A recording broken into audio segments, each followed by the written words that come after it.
Chapter 755. When Shen Miao flipped over the last wall and arrived at the residence of Prince Rui, Songyang was so tired that he did not want to speak. Because they entered from the direction of the inner courtyard and did not walk through the main entrance, there was not a single guard in the huge residence of Prince Rui. Songyang also revealed a puzzled expression. Obviously, it was not that undisciplined in the past. Shen Miao was still looking at the layout of the residence of Prince Rui. It was indeed as magnificent as the rumors said. It was just a temporary place to stay, and it was actually so meticulously renovated. She did not know how extraordinary the real Great Liang's imperial palace would be. Just as she was thinking, there was an additional black-clad middle-aged male in front of her. Tai Yi. Songyang shouted and immediately asked, "Where are the others?" The guard called Tai Yi was surprised for a moment when he saw Shen Miao and cupped his hands towards her. "Is there an important matter for young Lady Shen to visit?" Shen Miao looked at the other person's appearance and seemed to know her. Seeing that Songyang was greeting him, she guessed that he was Xie Jingxing's people and said, "I am looking for Prince Rui and have some words to say." Tai Yi seemed to know that she would say that and nodded his head. "Master is in the inner courtyard. Follow me." When Ming Qi's winter was cold, no one was willing to walk around outside. If it was at night, there would be no one on the streets. Even the birds, cats and dogs would curl up in their warm nests and were not willing to move at all. The water in the pond had already frozen. The thick ice had completely covered the scenery inside. The entire garden was filled with lotuses and koi swimming in the wind, but it was a vast expanse of whiteness. It seemed that no matter how good the day was, there would be a moment when it would pass, just like how the flowers that bloomed in spring would one day wither. The purple-clad youth was lazily sleeping on the tree with his hands supporting his head. He did not take off the mask on his face, and there was a lantern hanging on the tree. Under the faint halo, his expression could not be said to be desolate nor happy, but there was some slight loneliness. Like the wind passing through the trees, it was light, but also cold. Quiet and silent. Under the tree, the white tiger lay down. From time to time, it would use its claws to scratch the tree trunk. Occasionally, it would use its mouth to bite the icicles that had fallen on the ground. The crunching sounds of its bite could be heard clearly in the night. When Shen Miao came in, this was the scene that entered her eyes. The youth and the white tiger were sleeping, but it made her think of herself in her previous lifetime. Walking through the imperial garden in the middle of the night in the palace, her eyes seemed to be filled with the laughter of Fu Xiaoyi and Mei Foran in the day. It was somewhat bitter as she walked endlessly. When the white tiger suddenly saw that someone was coming, it immediately stood up and looked at her warily with its body arched. It let out a low warning howl, but because it was too small, it didn't seem threatening at all. The sound it made was also hula hulu, which was quite cute. "Shi jiao jiao," Xie Jingxing said. "Be quiet, Shen Miao." She walked under the tree and raised her head to look at the person sleeping in the thicket. "Who are you calling?" Xie Jing's actions paused and suddenly lowered his head. When he saw Shen Miao, he was surprised and asked, "Why are you here?" The words in the princess residence were not finished, so one came over to take a look. Xie Jingxing swept a glance at her and did not come down from the tree. Instead, he laughed softly. "You came because you are concerned about me? What you think is your business," Shen Miao answered. "Could it be that you think that I will be sad?"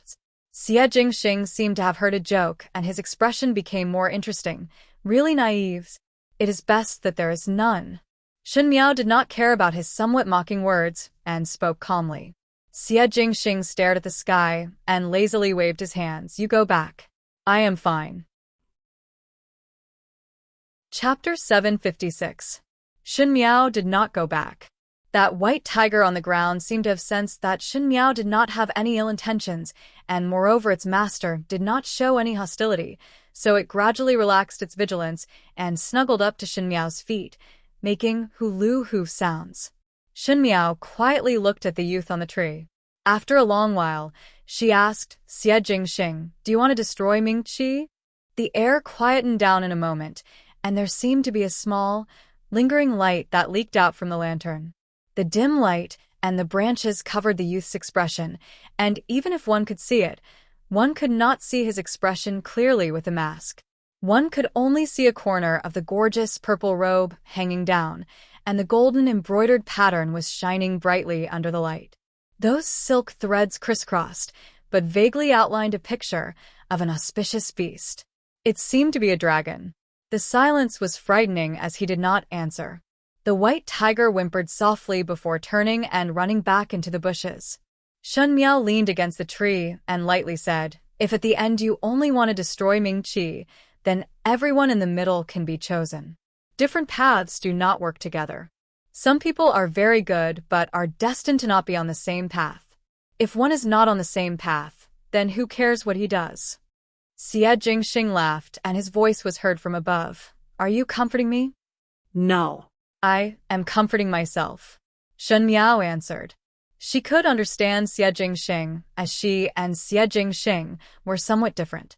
Xie Jingxing was a man, and moreover, he was more decisive in killing. One believed that after tonight, she would still be that victorious Prince Rue.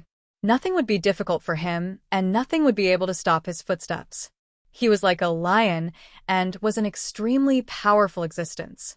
It was just that when he was licking his wounds alone, she coincidentally bumped into him. "Do you also have sad matters?" Xie Jingxing teased. It was still a cynical tone, but Shen Miao knew that there was no smile in his eyes at the moment. It was because there were some emotions that even he himself was unable to conceal. That was why he went up to the tree where no one could see, and was not even willing to take off his mask and sit quietly. "My sad matters are no less than yours." Shen Miao smiled gently. At least Princess Rong Xian is still alive. The most painful thing in the world should not be that the person who is misunderstood and blamed is no longer around. Some mistakes can be compensated for, and some cannot. Just like her Wan Yu and Fu Ming, she could save many people, but only these two could not be saved. In this lifetime, even if she exhausted her entire life, she could not save them. Regardless of whether she was able to take revenge in the future, or whether she could live a prosperous life with the Shin family, there would never be a chance to make up for this regret. She could only chew it over and over at night. Even entering their dreams was an extravagant hope. You also know that this day will come sooner or later, so why worry so much? Doing one's best and knowing heaven's will, one have done one's utmost benevolence and duty. No matter how excessive the rest are, it is only fate that has reached the end. Shen Miao said, "No one is to walk the same path with anyone for a lifetime. For example, my marriage. Fu Xiaoyi and I are not on the same path. The Crown Prince is not on the same path as me, Huang Fu Hao is not, Feng Zixian is not, Luo Ling is not, and Pei Lang is not." Fu Xiaoyi and the Crown Prince were part of the Fu family, so naturally they were enemies, and it was impossible for them to be together with Shen Miao. Huang Fu Hao had ulterior motives, and Feng Zixian grew up with the wind and current. The flowers that were raised in the greenhouse were different from her bones. Luo Ling's character was upright, so how could he understand the dark schemes in her heart? As for Pei Lang, he had complicated entanglements. In the previous lifetime, he had also heavily added a stroke in Shen Miao's life, and this stroke made her and Pei Lang forever separated by something, making it impossible for them to treat each other honestly. Chapter 757. If you say it like this, then there is no one in this world that is with you? Xie Jingxing reminded. That is the truth. Shen Miao silently sighed in her heart. A person who climbed up from the grave and lived a second time, in some aspects, should be similar to a ghost. She had always been walking alone on the road of revenge. Then comforting me like this would give me an illusion. Xie Jingxing gently smiled. You are with me. The wind picked up the leaves on the ground and blew across the lake. The surface of the lake was as hard as a rock and could not be moved. But one could vaguely see the spring breeze blowing across the surface of the lake, the ripples of the water, the sparkling spring water, and the beautiful scene of red flowers and green willows. Winter will pass, and spring will come. Shen Miao's voice was very light, even lighter than the night wind, as it scattered in the air. She said, "Who says it is not? If you comfort me like this, it will give me the illusion that you are on the same side as me." Who says it is not? A shadow flashed in front of the tree, and someone came down from it. The youth's back was tall and handsome. When the white tiger saw its master coming down, it immediately ran over in joy and intimately rubbed against the corner of the other's robes. Do you think that I am the great Liang's Prince Rui or the Marquis of the residence of the Marquis of Lineage? He asked. Shen Miao leaned against the tree with her hands behind her back and looked at his back view. Is this very important? I also thought that it was not important. Xie Jingxing stood by the pond and his voice was calm, as if there was no fluctuation at all as he calmly narrated. From the moment I knew my identity, someone kept reminding me that this is very important. The Marquis of Lineage is weak and incompetent, indecisive and not fit to be a father. Even if the real little Marquis Xie did not die prematurely, he would still die in Madame Fong's hands. Aunt Rome treated me very well. I thought that it was important to others, but to her, my identity was not important. But now it seems that I made a big mistake. He lightly said, to the people of the world, this question is important from the beginning to the end. There is no fluke. One thought that some feelings could break through the shackles of identity and family could be above everything, but in the end it was no less than a fierce slap on one's face. Most importantly, it should be that deep sense of disappointment. Shen Miao stared at his back and said after a long time, it is not important to me. Xie Jingxing laughed softly. He turned and walked toward Shen Miao and stopped in front of Shen Miao. He looked down at Shen Miao from above and asked, do you know who I am? You are only Xie Jingxing. She did not want to admit defeat and raised her head as if she wanted to suppress the other's imposing manner. Only? He was slightly displeased. You can deceive others, but not me. Shen Miao looked at his mask. I knew what kind of person you were from the beginning. From the moment I met you to the end of the alliance, you are only Xie Jingxing, nothing more. Xie Jingxing made a meaningful "oh" sound. He took another step forward, and Shen Miao subconsciously retreated. She was originally leaning against the tree, and now with her back against the tree, there was no way to retreat, but Xie Jingxing lifted her chin. Xie Jingxing said, do you think that I am very cruel? Do not think so. I am also the same. Shen Miao answered. Then do you know that I am not a good person? His voice was low and pleasant to listen to, and in the night, when the cold wind blew into one's ears, it made one's body feel hot. Shen Miao shrank back again but was not willing to be looked down upon, and only said, no. I am also the same. Xie Jingxing held her waist and pulled Shen Miao towards him. The mask blocked his face and made his handsomeness have a trace of bewitching mystery. He said, then I can answer your question now. What question? Shen Miao was puzzled. You asked me if I want to destroy Mingqi. Shen Miao stared at him.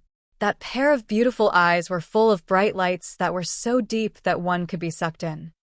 Then, what is your answer? She asked. If I say yes, will you report me? Xie Jingxing smiled evilly. Shen Miao slowly said, will not. Because I am also the same. Just one sentence. 3. I am also the same, but it made Xie Jingxing's gaze change. It was like a cluster of sparks blooming in the cold, icy plains. One could not tell whether he was happy or angry as he only asked, do you know what you were saying? Shen Miao was silent. He gritted his teeth as if he wanted to swallow Shen Miao whole. He said, Shen Miao, do not regret it.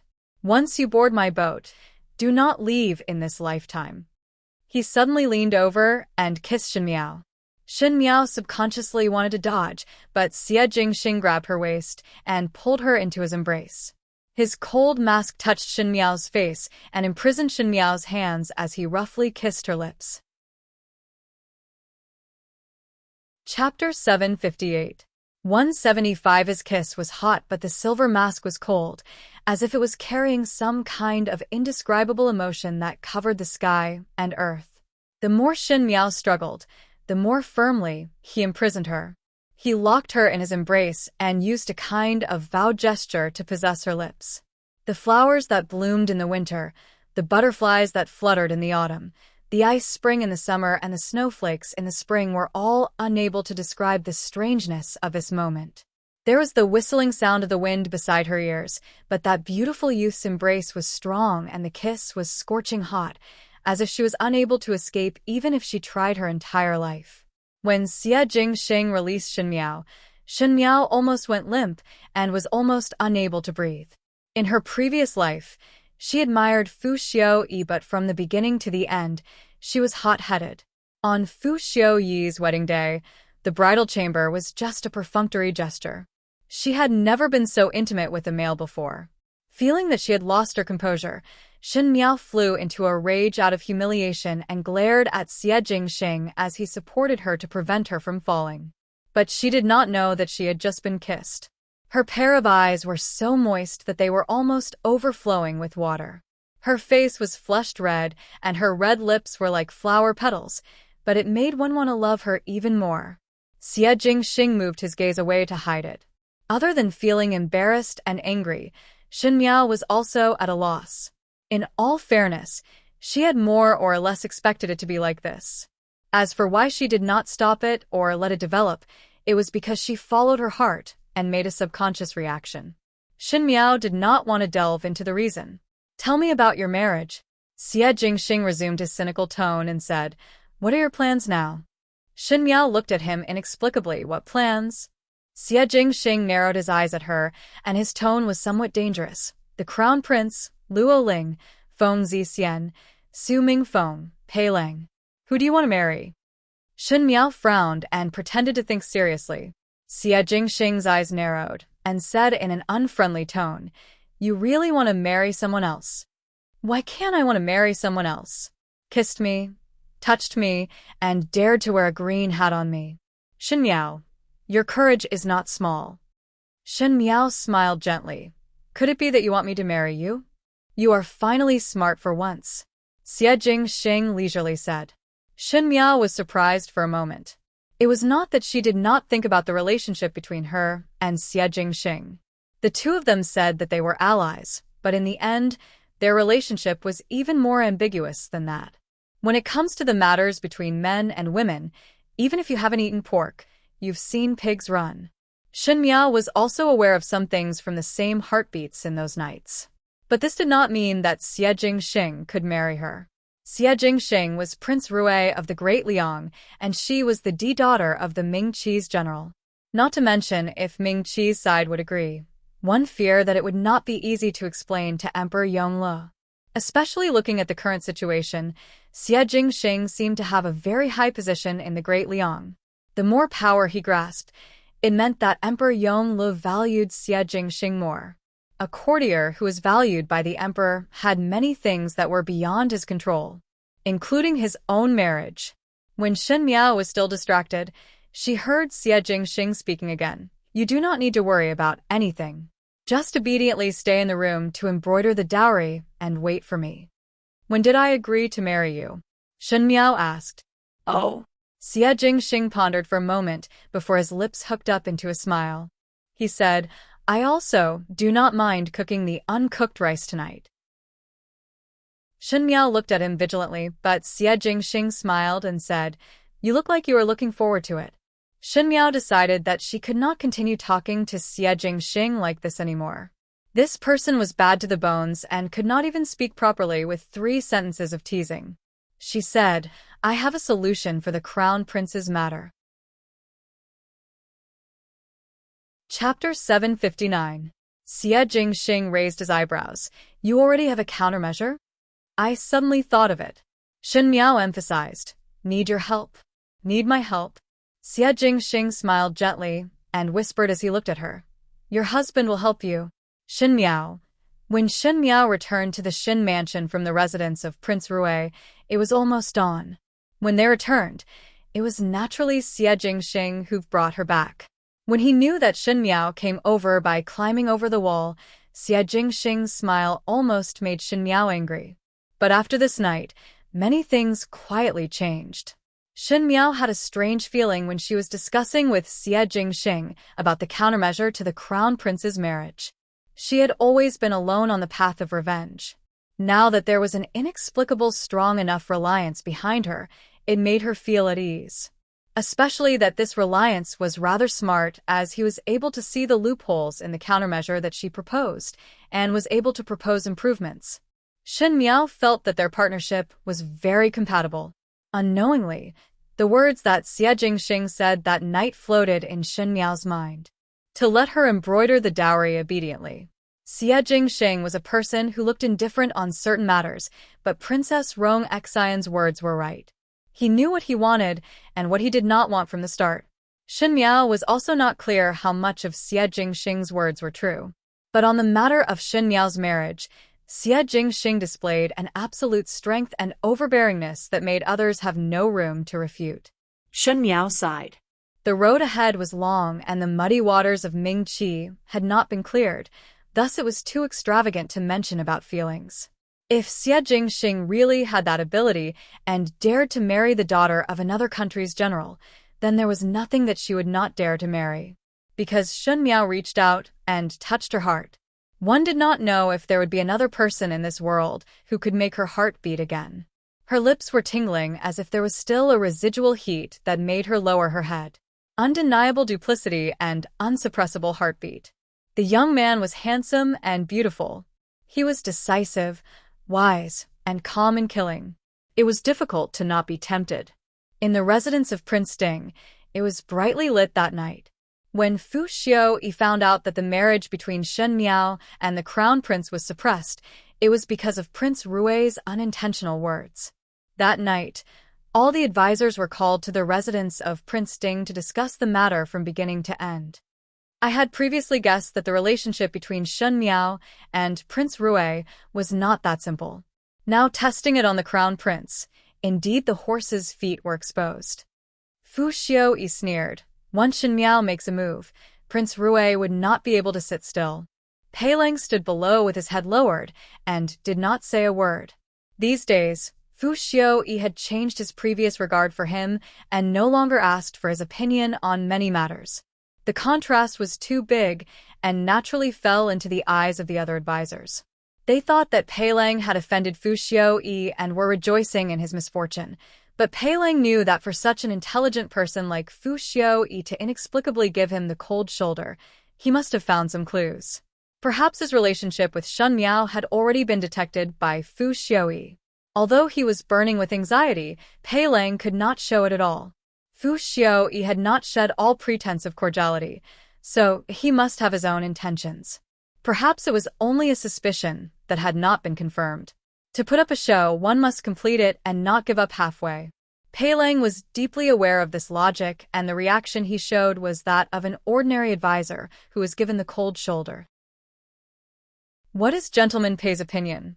Today, for the first time, Fu Xiaoyi asked for his opinion. Pei Lang's heart jumped, and he lowered his head. This subordinate thinks that one should immediately investigate the relationship between the Xin family and Prince Rui, or the Great Liang. Shen Miao's identity is special and represents the most important military power in Mingqi. If the Xin family and Prince Rui had reached an agreement privately, one fear. Chapter 760. The advisors started to discuss. Even though they were dissatisfied with Pei Lang, they had to admit that Pei Lang's words were not wrong. Shen Miao was after all a young lady and not a great beauty that could cause the downfall of a country. Rather than saying that Prince Rui flew into a rage because of a beauty, it would be more reasonable to say that Prince Rui valued the Xin family behind Shen Miao. Fu Xiaoyi said, "Gentleman's words are correct, but I heard about one thing today." Everyone waited for him to say the rest of the words. Shen Miao stayed in Princess Rong Xian's residence for a day. The princess's health was not good, but she was left alone till night. Moreover, it seemed that after Shen Miao left, the princess did not seem to be in a good mood. Fu Xiaoyi smiled. Could it be that the princess also knows something? After a moment of silence, one of the advisors said, "Perhaps Princess Rong Xian knows some inside information. Your Highness might as well start from Princess Rong Xian's side. Perhaps you can find some clues." "I also think so." Fu Xiaoyi looked at Pei Lang, and one did not know if he was deliberately saying it for him to hear. Even though Shen Miao has the backing of the Xin family, she herself is also very strange. Prince Rui only helped her in every matter, so there must be some hidden reasons. If Princess Rong Xian is also involved, then things would become interesting. Paper cannot wrap fire. I must uncover the secret between them. Fu Xiaoyi smiled meaningfully. One still have to rely on everyone. Everyone continuously said that they did not dare. Pei Lang lowered his head, but a trace of uneasiness flashed past his heart. That night, there was no peace in the princess residence. Princess Rong Xian sat in the Xingji courtyard for an entire night. Xie Jingxing did not die, and instead became the Great Liang's Prince Rui. This was something that Princess Rong Xian had never thought of. In the past 2 years, Princess Rong Xian had countless times hoped that one day she would discover that Xie Jingxing's death was just a dream. She hoped that when she woke up, that arrogant and handsome youth would still be standing in front of her and lazily call her Aunt Rong. However, when this moment really came, the first thought that came to Princess Rong Xian's mind was not gratification. He was wearing a noble purple gold robe, and the corners of the robe could be embroidered with a flying dragon with golden thread. He wore a cold mask and greeted her familiarly, but he had the title of Prince Rui on his head. That was the biggest threat from Ming-Chi. Princess Rong Xian was initially angry at being concealed, but when she realized Xie Jingxing's identity, Princess Rong Xian's most instinctive reaction was to be vigilant. This did not mean that she did not love Xie Jingxing, or that all those years of companionship were fake. It was because she was the princess of the Great Liang, and the arrogance and paranoia of the imperial family would always appear at this time. She was writing a letter in front of the table, and it was an obscure reminder to Emperor Wenhui. After writing halfway, she suddenly stopped and tore the paper in front of her into pieces.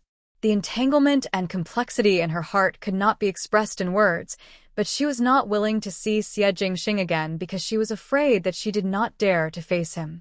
And what made Princess Rong Xian most suspicious was that it was fine if Xie Jingxing did not die, but how did he become the younger brother of the Great Liang's Emperor Yongle, Prince Rui?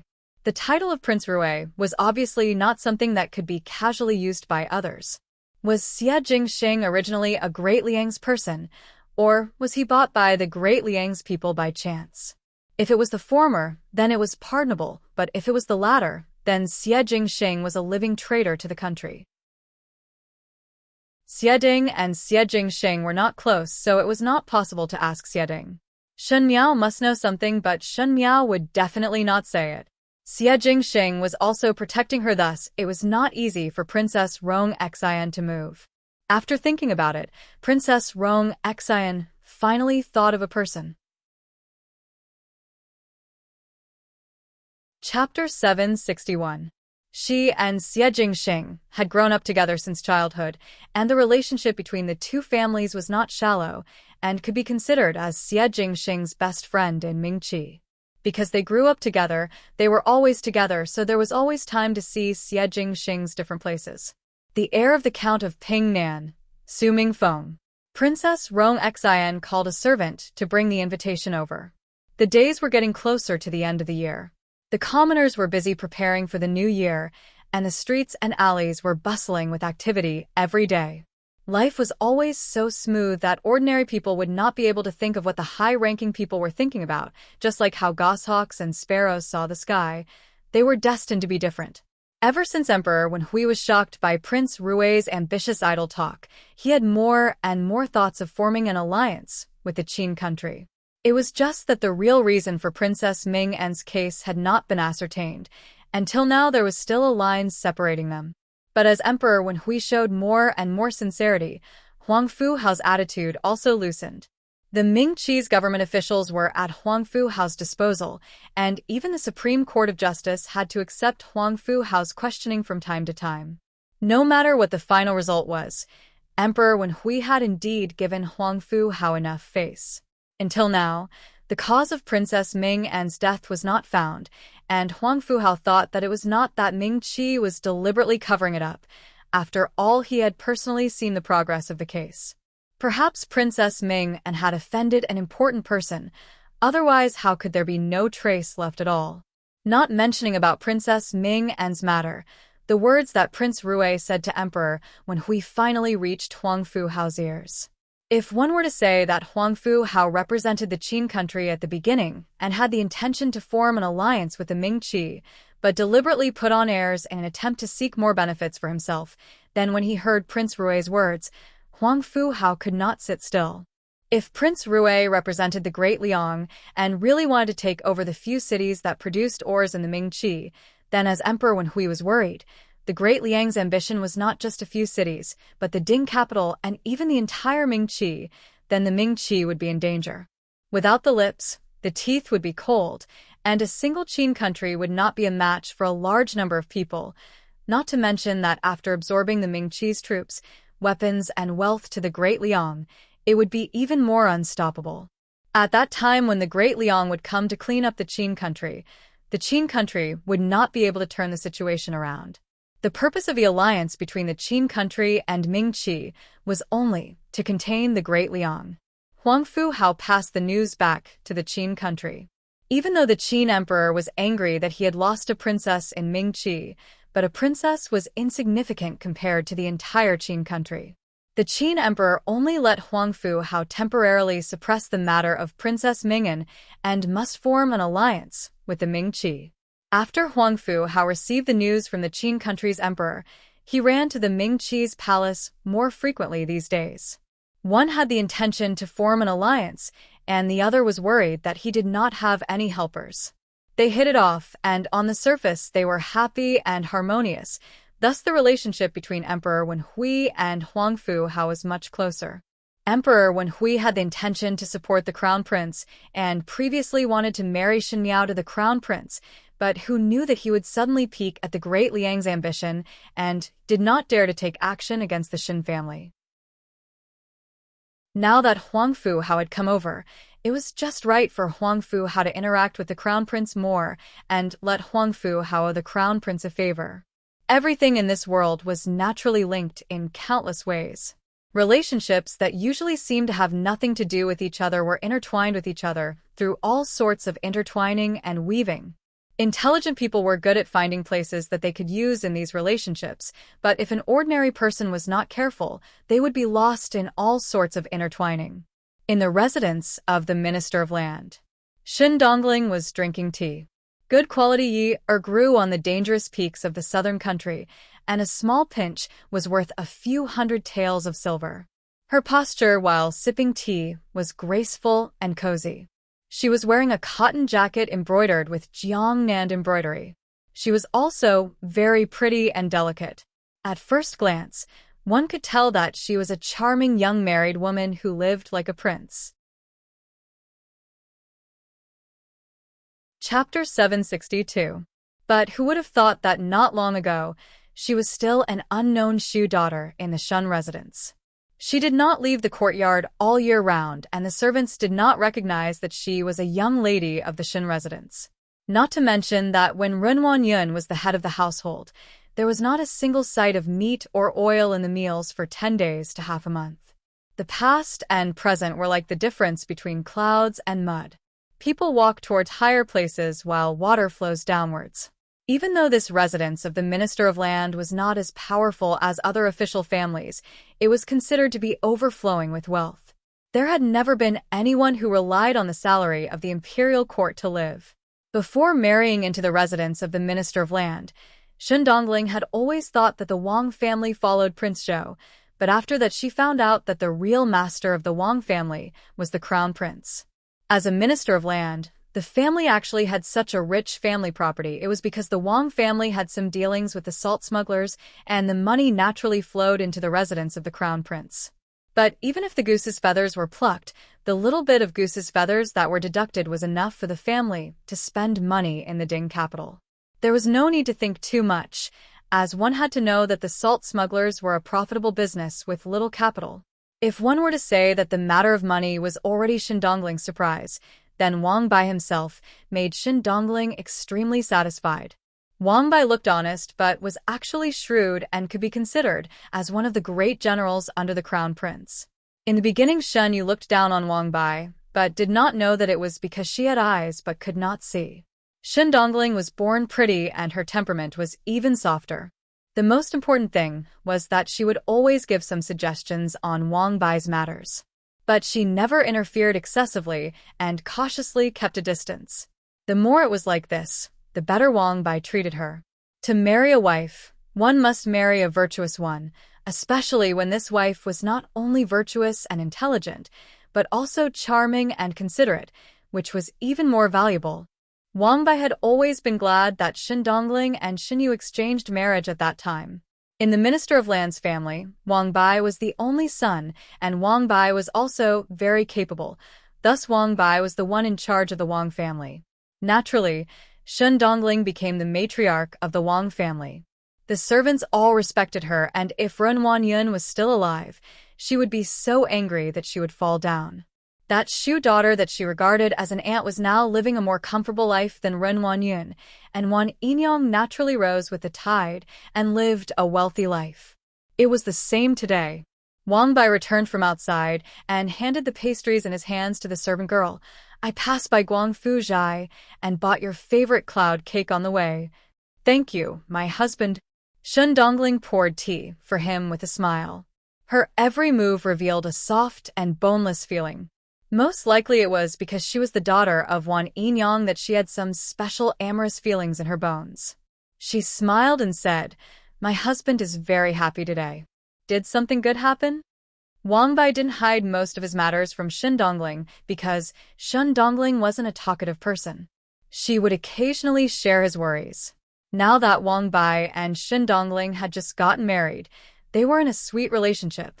Wang Bai said, His Majesty wants Huangfu how to have more contact with the Crown Prince. Most likely, he wants to establish good relations with Qin. His Majesty had given such a favor to the Crown Prince. It was obvious that he wanted to support the Crown Prince. When a person achieves Tao, his chickens and dogs will also ascend to heaven. Since we are the Crown Prince's people, when the Crown Prince inherits the throne in the future, he will only give us a share of credit. He smiled as he looked at Shen Dongling. Do you think that there should be a celebration? Shen Dongling's thoughts turned for a moment, but immediately a surprised smile bloomed on her face. Really? Finishing, she looked at Wang Bai with some adoration and softly said, Husband is really powerful. It is really the good fortune that this concubine had cultivated in her previous life to be able to follow husband. Any man's vanity would be greatly satisfied to be looked at by such an enchanting woman with such a worshipful gaze. Wang Bai smiled. Is this easily satisfied? He sighed and said regretfully, If His Majesty had bestowed 5th Shin young lady's marriage to His Highness the Crown Prince would have the support of the Shin family's military, and it would be more advantageous. Our chances of winning would be higher. Even though there is a temporary friendship with the Qin country, but in terms of military, he sighed, strength is often the most important. Chapter 763. Shen Dongling's thoughts turned, and she snuggled into Wang Bai's embrace. She reached out to touch Wang Bai's chest and said softly, Husband is just too harsh on yourself. To be able to do all these, one is no longer an ordinary person. This was what Wang Bai wanted to hear. He smiled. You are really content. This concubine is content to have a male-like husband. Shen Dongling smiled tenderly and asked unintentionally, Now one cannot let 5th younger sister marry the Crown Prince. 5th younger sister? Wang Bai was surprised for a moment before saying, Almost forgot that you are sisters. His unintentional words were exceptionally harsh to Shen Dongling's ears. It was as if he was saying that she was a Shu daughter and Shen Miao was a Di daughter, and there was a difference between Di and Shu. One's greed would grow with the change of environment. In the past, Shen Dongling had to be busy protecting herself in the Shen residence and find a way for herself to survive. Thus she could endure those ridicule and sarcasm and did not have the time to bother about it. However, when she became the foreign of the Minister of Land, she became especially sensitive to these things. She buried her head in Wang Bai's embrace and did not let Wang Bai see her somewhat hazy expression at the moment but asked, Is it not possible?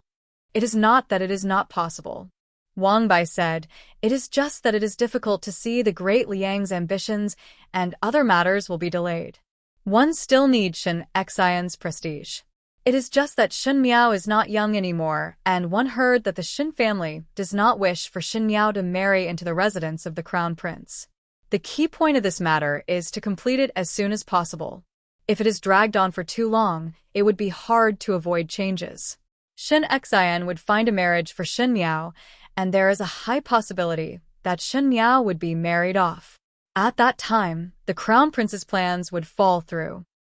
Cannot the marriage be settled first? Shen Dongling asked. Fool. Wang Bai said. Shen Miao herself is also not willing to marry the crown prince. If one were to use extreme means, it would not be good to make Shen Xian dissatisfied at this time. Isn't this bullying others with one's own power? Shen Dongling's lips twitched. However, her words did not even have the slightest thought for Shen Miao and treated those bandits who disregarded the wishes of others and imposed their demands on others as people who were wronged. It can be said that, Wang Bai said with a smile. Then why are they allowed to use their power to bully others, but not the crown prince? Wang Bai smiled. The crown prince is a virtuous man. He cannot do such a thing. The crown prince can't do such a thing, but someone else can? For example, ordinary people. If everyone in the world wants fifth sister to marry the crown prince, wouldn't this be considered as using the power of the common people to bully others? Wang Bai originally thought that Shen Dongling was speaking in a fit of pique, but who knew that when she heard the latter part, her expression gradually became serious. He looked at Shen Dongling. Shen Dongling sat in his arms, looking adorable and innocent, as if she had just said it casually. But Wang Bai was a smart person. He could find some details from Shen Dongling's words. He asked, "Don't tell me you have another bad idea?" Tell me about it. My husband is really cunning. What's in it for me? Shen Dongling asked. Yes. Wang Bai pretended to think for a moment and said, "If you say it well, then I will think of a way to ask for a title of nobility for you." He thought that if Shen Dongling really had a way to let Shen Miao marry the crown prince, then he would have made a great contribution. Even if the crown prince ascended to the throne in the future, he would still remember his kindness. It was not a loss to ask for a title of nobility for Shen Dongling. When Shen Dongling heard it, a trace of satisfaction flashed in her eyes. She said, "I am not doing it for the title of a foreign, but for you, my husband. Whatever my husband wants to do, this concubine will naturally support it. If my husband wants to assist the future ruler, then this concubine can only show her incompetence," she said wittily, which made Wang Bai's heart happy. Actually, this method is very simple. As long as the crown prince of the Qin country cooperates, it will be fine, she said. Chapter 764. This method is very simple. As long as the crown prince of the Qin kingdom cooperates, it will be fine, Shen Dongling said. When Wang Bai heard this, he asked, "What do you mean?" Shen Dongling smiled. "Currently, our Ming Qi is not about to form an alliance with the Great Liang. According to my husband's words, the Qin state must be happy to form an alliance with us. What if the condition of the Qin kingdom's alliance is to marry the fifth sister? That's naturally not possible. Even if His Majesty had no choice but to agree for the sake of the commoners, General Shen would not agree to marry fifth Shen young lady far away." Wang Bai was very clear that everyone in the entire Ding capital knew that Shen Xian doted on his daughter Shen Miao. It was already impossible for her to marry out of the country, not to mention to a faraway place like the Qin state. Not even once in a few years. Shen Dongling smiled. It is precisely this logic, but if this news were to spread out and the commoners of Mingqi know of this matter, they would definitely request General Shen to marry fifth younger sister over. After all, Huangfu Hao was the crown prince of the Qin kingdom, and his looks were not bad. It would not be a loss for fifth sister to marry him. If eldest Bo did not agree, and the Qin country would not form an alliance with Mingqi, perhaps the Great Liang would take advantage of the loophole and the Mingqi would be in danger. One fifth sister in exchange for the safety of the common people. Regardless of whether it's worth it in eldest uncle's eyes, it's worth it in the eyes of the common people. Wang Bai fell into deep thought. Shen Dongling continued, Everyone knows that my first uncle puts the righteousness of the world above his own life. Now, he is being threatened by the common people. He can risk his life against the government, but he cannot disregard the wishes of the common people. Even His Majesty cannot act recklessly. He has to consider the wishes of the people, not to mention my uncle.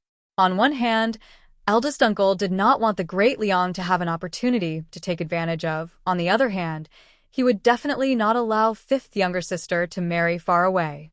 But who could stop Huang Fu Hao? Even if they did, they might not dare to do so. At this time, as long as His Royal Highness the Crown Prince comes forward and says that fifth younger sister has already been selected by the Crown Prince's residence, everything will be easily solved. Wang Bai was a little hesitant. Shin Dongling continued to smile and said, Huang Fu Hao cannot ignore the Crown Prince's face. Moreover, there were indeed rumors of this matter a few days ago. Huang Fu Hao only needed to ask around, and he would be able to find out. Compared to marrying Huang Fu Hao and living far away in Qin, first uncle was naturally more willing for fifth younger sister to marry into the Crown Prince's residence, where he could look after her from time to time. The Crown Prince stepped forward bravely at this critical juncture. Eldest uncle will be grateful for the Crown Prince's kindness. Wang Bai's eyes lit up. He was astute to begin with, so he naturally discerned the merits of Shin Dongling's method, and he fell into deep contemplation. Shin Dongling did not finish her words. She wrapped one arm around Wang Bai's neck and said, but this play naturally needs Huang Fu Hao and His Highness the Crown Prince to cooperate. Your Highness the Crown Prince can give Huang Fu Hao some benefits, and Huang Fu Hao will get it. Let's put on a show together and let nature take its course. Wang Bai hugged Shin Dongling tightly and kissed her on the cheek. I never thought that I would marry a think tank. Shin Dongling lowered her head in shame. Don't tease me, my husband. I just thought of it suddenly. There must be many inappropriate parts, but my husband will definitely think of a way to make up for it. It is already not easy for you to think of all these. The more Wang Bai looked at Shin Dongling, the happier he felt. This time you have helped me a lot. Rest assured, when the matter is completed, I will definitely mention your contribution in front of the Crown Prince, and let our linger to be awe-inspiring. Shin Dongling's heart was filled with disdain. When a man established a career, what they were most afraid of was that the credit would be shared by others, not to mention that she was a female. It would be strange if Wang Bai would mention her contribution, and it was just flowery words at this moment. Chapter 765. However, understanding was one thing, but Shin Dongling still pushed Wang Bai away and said anxiously, my husband, please don't mention that this was concubine's idea. Who would scheme against his own sister for no reason? If it wasn't for helping my husband solve his problems today, I wouldn't have ended up like this. If these words were to spread, how would I be able to face others in the future? Wang Bai was just casually saying it, and if Shin Dongling were to accept it, he would feel that she was too greedy for credit, but at this moment Shin Dongling's flustered rejection made him feel extremely satisfied. The more he looked at Shin Dongling, the more adorable she was, and the more glad he was that Shin Dongling and Shin Yu had exchanged marriage. He said, fine, I won't say any more. But this was not a bad thing. Marrying the Crown Prince, and in the future when the Crown Prince ascends to the throne, fifth Shin young lady would be the noble consort, and in the future, she would thank you. This is a good thing that you can't get even if you beg for it. Shin Dongling smiled and said, this concubine thinks so too. But in her heart she knew that Shin Miao was not a person who coveted power, and the Shin family had already regarded Shin Miao as the pearl in their palms, so those riches and honor were not important to her. From some aspects, Shin Miao was the same as Shin Xian, with a kind of stubbornness in their bones. For others, marrying the Crown Prince was a good thing. Even if they didn't want it before, they would be satisfied after a few days. But Shin Miao was different. If she took a wrong step, she could kill herself. Even if he didn't show it on the surface, he definitely wouldn't feel good in his heart. Sorry, Shin Dongling said in her heart. In the entire Shen residence, the person she was most unwilling to be enemies with was Shen Miao, because Shen Miao was also very dangerous and had the unconditional support of Shen Xian and wife. However, the present was different from the past. Now that Shen Dongling had the qualifications to go against Shen Miao, Shen Dongling suddenly remembered that she was actually jealous of Shen Miao. Shen Dongling was able to step on the rest of the people in the Shen residence, including the second and third household, Shen Yu and Shen Qing, but she could not be compared to Shen Miao. The family that Shen Miao relied on was precisely what Shen Dongling would never be able to obtain. Once a lowly person gained power, they would abandon their previous cautiousness and humbleness, which would instead make people feel even more twisted. This was why a scholar from a poor family would become incomparably arrogant when he became a minor official in the dynasty. Because of his status, he was afraid that others would see through him at any time. Shen Dongling was lost in thought when she heard Wang Bai say, "At this time, we need to make a good plan. I have to discuss this with the crown prince first." Shen Dongling came back to her senses and said with a smile, "It would be good to invite fifth younger sister out." She thought for a moment and said, "I can send an invitation to fifth younger sister." "Oh?" Wang Bai asked, "Will he come out?" It was as if she had long known that the relationship between Shen Dongling and Shen Miao was not close, but when it fell into Shen Dongling's ears, it seemed to be mocking the difference between her and Shen Miao. Suppressing the displeasure in her heart, Shen Dongling said, "My husband doesn't believe me? Don't worry, I will definitely call fifth younger sister out." In the residence of the Count of Pingnan, Su Mingfeng was currently having a headache. Yesterday, Princess Rong Xian actually came to the residence of the Count of Pingnan. Princess Rong Xian had not gone out for a long time and lived in seclusion, so no one paid attention to her. Moreover, she was in disguise, so Su Mingfeng almost did not recognize her. For Princess Rong Xian to lower herself to come to the residence of the Count of Pingnan, there must be a very important matter. Princess Rong Xian let the servants directly inform Su Mingfeng, indicating that this matter had nothing to do with Su Yu and was specially here for him. Even though Su Mingfeng was puzzled, he did not dare to neglect and welcomed Princess Rong Xian in, thinking that Princess Rong Xian wanted to instruct him to do something. Who knew that Princess Rong Xian was not here to instruct people, but to inquire about information. Chapter 766. And the news that she inquired about also made Su Mingfeng surprised. The news that Princess Rong Xian inquired about was about Xie Jingxing. Xie Jingxing died 2 years ago in the battlefield of the northern Jiang. Because everyone in the Ding capital knew that Xie Jingxing and Princess Rong Xian had a very good relationship, so after Xie Jingxing died, Princess Rong Xian fell into a serious illness. Since then, no one dared to mention Xie Jingxing in front of Princess Rong Xian, lest it made Princess Rong Xian remember the sad things. Who knew that now Princess Rong Xian took the initiative to ask about Su Mingfeng. Princess Rong Xian asked Su Mingfeng about Xie Jingxing's past matters and even beat around the bush to find out if Xie Jingxing had any secrets.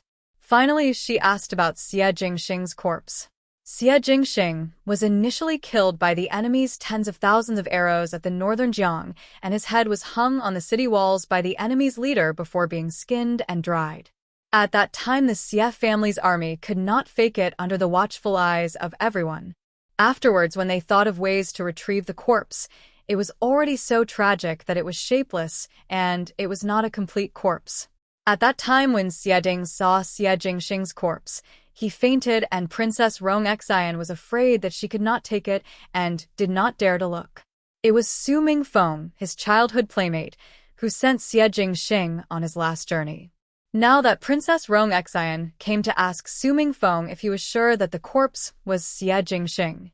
If it was normal times, Su Mingfeng would at most feel some doubts, but ever since he met Shen Miao on the streets and discovered the tiger head bracelet on Shen Miao's wrist, Su Mingfeng had some doubts in his heart and kept staring at Shen Miao's movements in the Shen residence. Princess Rong Xian would suddenly look for him to inquire about Xie Jingxing's matter. Su Mingfeng almost immediately confirmed his own guess. Xie Jingxing did not die, and most likely was still alive in this world. Even though he did not understand why Xie Jingxing did not appear if he was still alive, Su Mingfeng was not stupid. After he dealt with Princess Rong Xian with a few words, Princess Rong Xian left, and Su Mingfeng fell into his own thoughts. Since Princess Rong Xian had doubts, she must have found some clues, which meant that Xie Jingxing must have revealed something. Thinking of Xin Miao's bracelet and Princess Rong Xian's strange behavior, Su Mingfeng had a bold guess. Not only did Xie Jingxing not die, he was also in the Ding capital. But what made Su Mingfeng puzzled was that there were no secrets between Xie Jingxing and Princess Rong Xian, and their relationship was the best. What was it that made Xie Jingxing unwilling to tell the truth in front of Princess Rong Xian? Moreover, why did Princess Rong Xian ask about Xie Jingxing's childhood?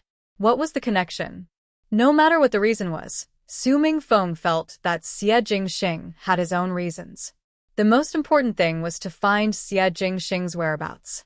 After finding Xie Jingxing, all the questions would naturally be answered. Where could she go to find Xie Jingxing?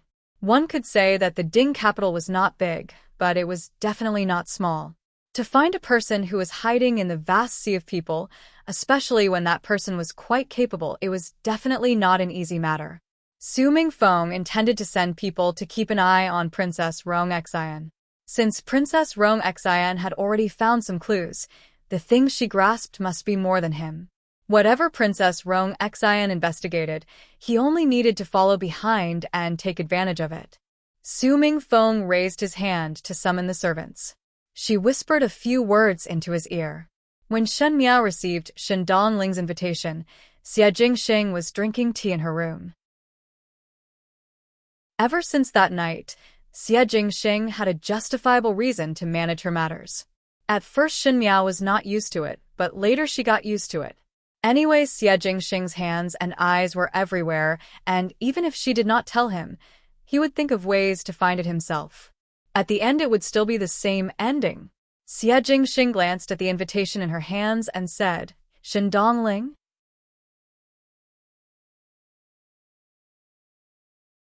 Chapter 767. Most likely he is planning something, Shen Miao said, inviting me to taste the incense. She was startled for a moment before smiling. Since the incense is out, it seems that the foundation of the Minister of Land's residence is not bad. Tasting tea and wine were generally very standard, but tasting the incense was different. A good piece of incense was worth 1,000 gold, and it would be gone once it was burned. Shen Miao knew that the most expensive incense was the jade pear agarwood. A piece of the size of a fingernail would cost 10,000 taels of gold. There was once a merchant from the western region that came to the palace as a tribute and wanted the title of an imperial merchant. That jade pear agarwood was the size of a child's fist and was very rare. At that time, all the concubines in the inner palace came to take a look, and Shen Miao also felt that it was a novelty. Shen Miao had always thought that the jade pear agarwood would be placed in the imperial treasury as it was a very precious thing. Afterwards, on Mei Furen's birthday, Fu Xiu lit the jade pear agarwood and won the beauty's smile. Tasting the incense was burning real gold and silver, and it was equivalent to losing a lot of banknotes. Shen Dongling's invitation said Phoenix Mouth Agarwood, and it was also very precious. The salary of the Minister of Land's family would definitely not be able to withstand this kind of torment. It was obvious that the family that Shen Dongling married into was a well-off family. After all, many of the officials in the Ding capital would not be squandering like this. One did not know if Shen Yu in the 9 Springs would be so angry that she would come back to life after knowing the truth. Phoenix Mouth Agarwood is not cheap, and to spend so much money, it is definitely not just for sisters to reminisce about old times. Scheming against you? Xie Jingxing raised his eyebrows and asked. Shunli Li is not Shen Yu. If she really wanted to scheme against me, I would not be easily schemed by her. Shen Dongling is not stupid, and I guess that she wanted me to go to plan something. If I were to go over, it would only make her matters smoother. If I do not go, there would not be much loss. Shen Miao smiled. I just feel that the Minister of Land's family actually have so much money. She looked at Xie Jingxing. When Shen Miao saw Shen Dongling at the execution ground, she noticed that Shen Dongling's clothes and jewelry were extremely expensive. No matter how much Wang Bai doted on her, it was not rational to exceed what the Wang family could afford. Then where did the Wang clan get so much silver? Xie Jingxing caught a glimpse of Shen Miao's eyes and tactfully continued, "The Wang family is the crown prince's people, and the crown prince has some relations with assault smugglers. Wang Bai is the middleman." Shen Miao was suddenly enlightened. No wonder, selling illicit salt was a highly profitable business, and even if it was just a small change, it was enough to make one envious. No wonder the Wang family could burn incense. As such, Shen Miao somewhat understood where Shen Dongling's confidence came from. If Shen Dongling had married an ordinary official, she would have been very careful. But now that the Wang family was overflowing with wealth and Wang Bai was working under the crown prince, Shen Dongling thought that with Emperor Wenhui supporting the crown prince, the great cause of the world would eventually be in the crown prince's hands. With the rising tide, the boat would rise, and Wang Bai, as the person who worked for the crown prince, naturally would have his value increase. She was Wang Bai's official wife and had boundless glory. It was probably because he was blinded by the glory that he became bolder. Shen Dongling couldn't always keep a clear head, so she couldn't see the facts clearly.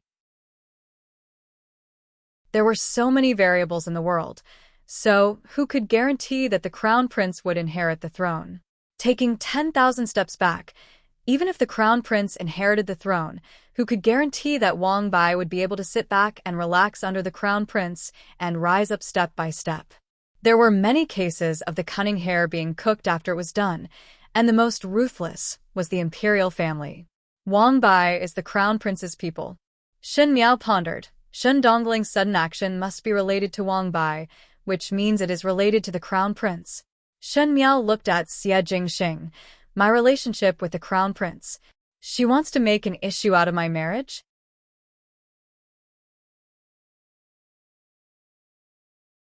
Chapter 768. Xie Jingxing looked at her with appreciation. Smart. You already knew about it? Shen Miao was somewhat suspicious. It was Shen Dongling's idea. Xie Jingxing casually picked up a piece of pastry and took a bite before saying, "To let Huang Fu Hao and the crown prince come to an agreement and act out a play together. Using your marriage to Huang Fu Hao as a request to form an alliance with Ming Qi. Otherwise the alliance would break apart and they might attack Ming Qi. At that time the news would be released and the commoners would panic and ask Shen Xian to marry you to Huang Fu Hao. On one side is the commoners and on the other side is you. Shen Xian would definitely be in extreme pain. But no one in the world would dare to go against Huang Fu Hao. At this time only the crown prince would come forward and say that you and the crown prince already have an engagement. Compared to marrying you to the distant Qin country, it would be easier for Shen Xian to accept you marrying the crown prince to stay in Ming Qi and would be grateful to the crown prince." Xie Jingxing shrugged his shoulders. "This Shu younger sister of yours is also not a simple character." Shen Miao's face turned livid when she heard this and sneered. She really racked her brains for me. She actually used the commoners of the world to threaten Shen Xian. The inheritance that she received from old General Shen was to fight for the commoners. And when Shen Xian was being threatened by the commoners that he deeply loved, the other side was Shen Miao, his biological daughter. One could imagine how painful Shen Xian's heart was. Among everyone in the Shen residence, Shen Miao and Shen Dongling had always minded their own business. Now that the one who provoked first was cheap, Shen Miao had an uncontrollable disgust towards Shen Dongling. She said, "The marriage with the crown prince is not possible." Xie Jingxing stared at her with a smile that was not a smile. "Why? Want to marry me that much?" Not waiting for Shen Miao to get angry, he continued, "Do not worry. No one in the world would dare to snatch things from my hands. One fear that he would not be able to afford the woman that I fancy." His words were always so unscrupulous that Shen Miao's face inexplicably turned slightly red. She diverted the topic. "Shen Dongling schemed against me. Naturally, I have to return 1 or 2 points. Foreign's meaning is my meaning," Xie Jingxing said lazily. "Shen Miao," she said, "what exactly do you mean now?" To destroy Ming-Chi and unify the Great Liang? I said before, on this point, I am the same as you. Shun Miao replied. I've said it before. On this point, I'm the same as you. Shun Miao replied. The joking expression on Xie Jingxing's face gradually disappeared. He did not know what Shen Miao was thinking in her heart, as he could not see any clue at all. On the matter of the two countries being enemies, Xie Jingxing had never thought that Shen Miao would support him. Now Shen Miao's state of disregard had already made Xie Jingxing very surprised. And now Shen Miao's expression reminded him that what she said was serious. She wanted to destroy Ming-Chi. Why? Shen Miao was not a person who was greedy for fame and fortune, so it was not to echo what he said. And because she loved Xie Jingxing, she could even throw Ming-Chi to the back of her mind. Xie Jingxing felt that it was not like it. It seemed that from the moment she knew Shen Miao had been extremely hostile towards the Fu family. Of course, this was because the Fu family also wanted to suppress the Shen family, but Shen Miao was an unmarried girl. How would she know about these things? Sometimes when she looked, she could see more clearly than Shen Xian and Shen Qiu. She had always stood in front of the Shen family with a protective attitude, as if she had long expected what would happen. The closer one was to Shen Miao, the more one discovered that there were many mysteries about Shen Miao. But these actions, even the Feng Xian pawnshop, could not find out the reason. It really made one suspicious. He hesitated for a moment before asking, "Do not like Ming-Chi?" Shen Miao's eyes drooped down. The general trend of the world, divided for a long time, united for a long time, divided for a long time. This has been the logic since ancient times. It is not something that can be changed if I am willing or not, like or not. Even if I am not willing or not like, these things will still happen. This is destined. She raised her head and looked at the slightly swaying candle on the table. Moreover, compared to the Fu family, I would rather this country be in your hands.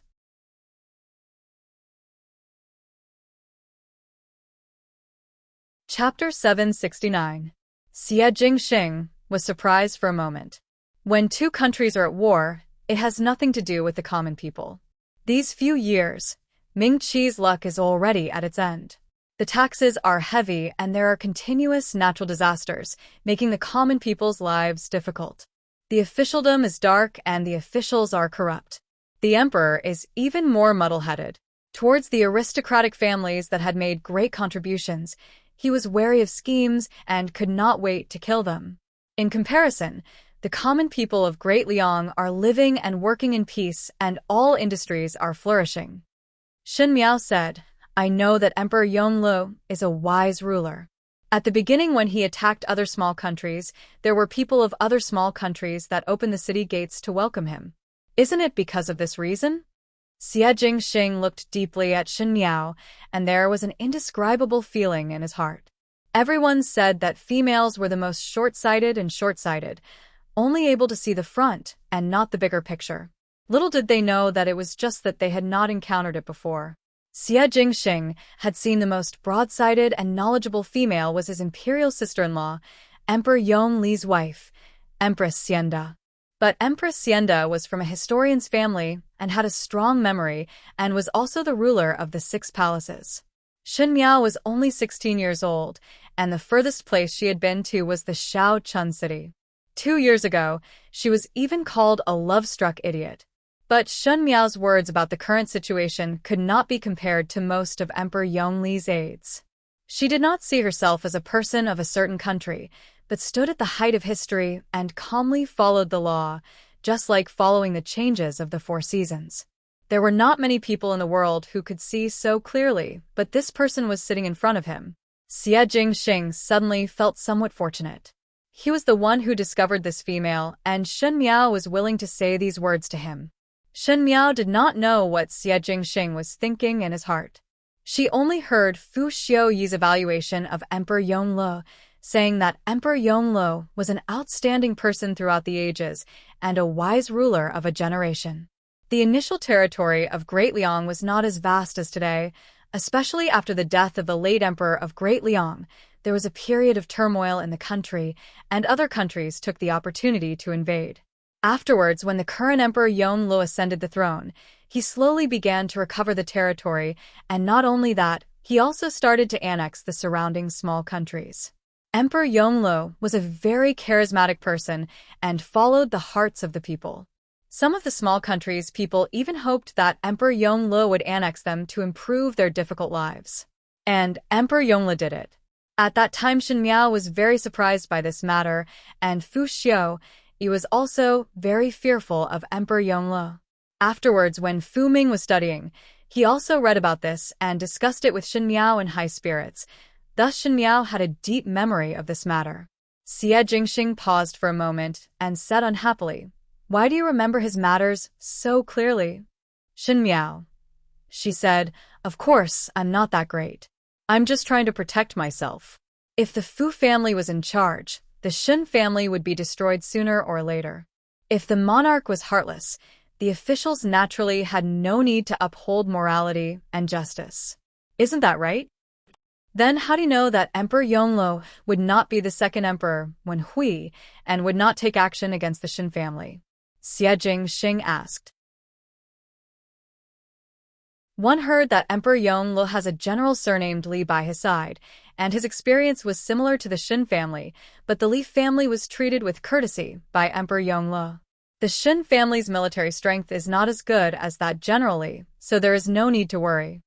Shen Miao thought in her heart that at least in her previous lifetime before she died, this General Li's family lived very well. Xie Jingxing was startled. "How do you know that there is a General Li?" Shen Miao's heart moved. She had forgotten that she was now the daughter of the Shen family, so naturally it was not possible for her to know the great Liang's General Li. But she still had to cover up a few words.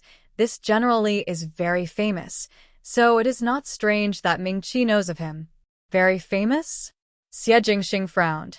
More famous than me? Shen Miao was determined not to say these words to him, and said, "Let's not talk about these.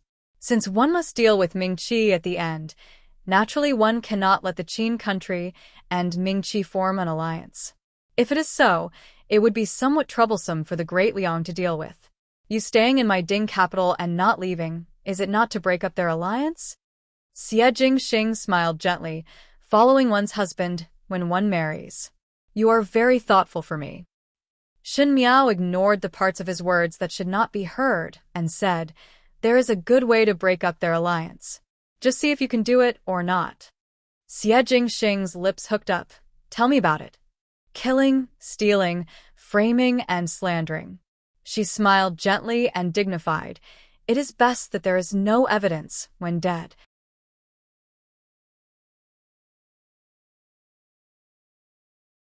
Chapter 770. The days seemed to be exceptionally calm, but no one knew if there were any plans hidden under the calmness.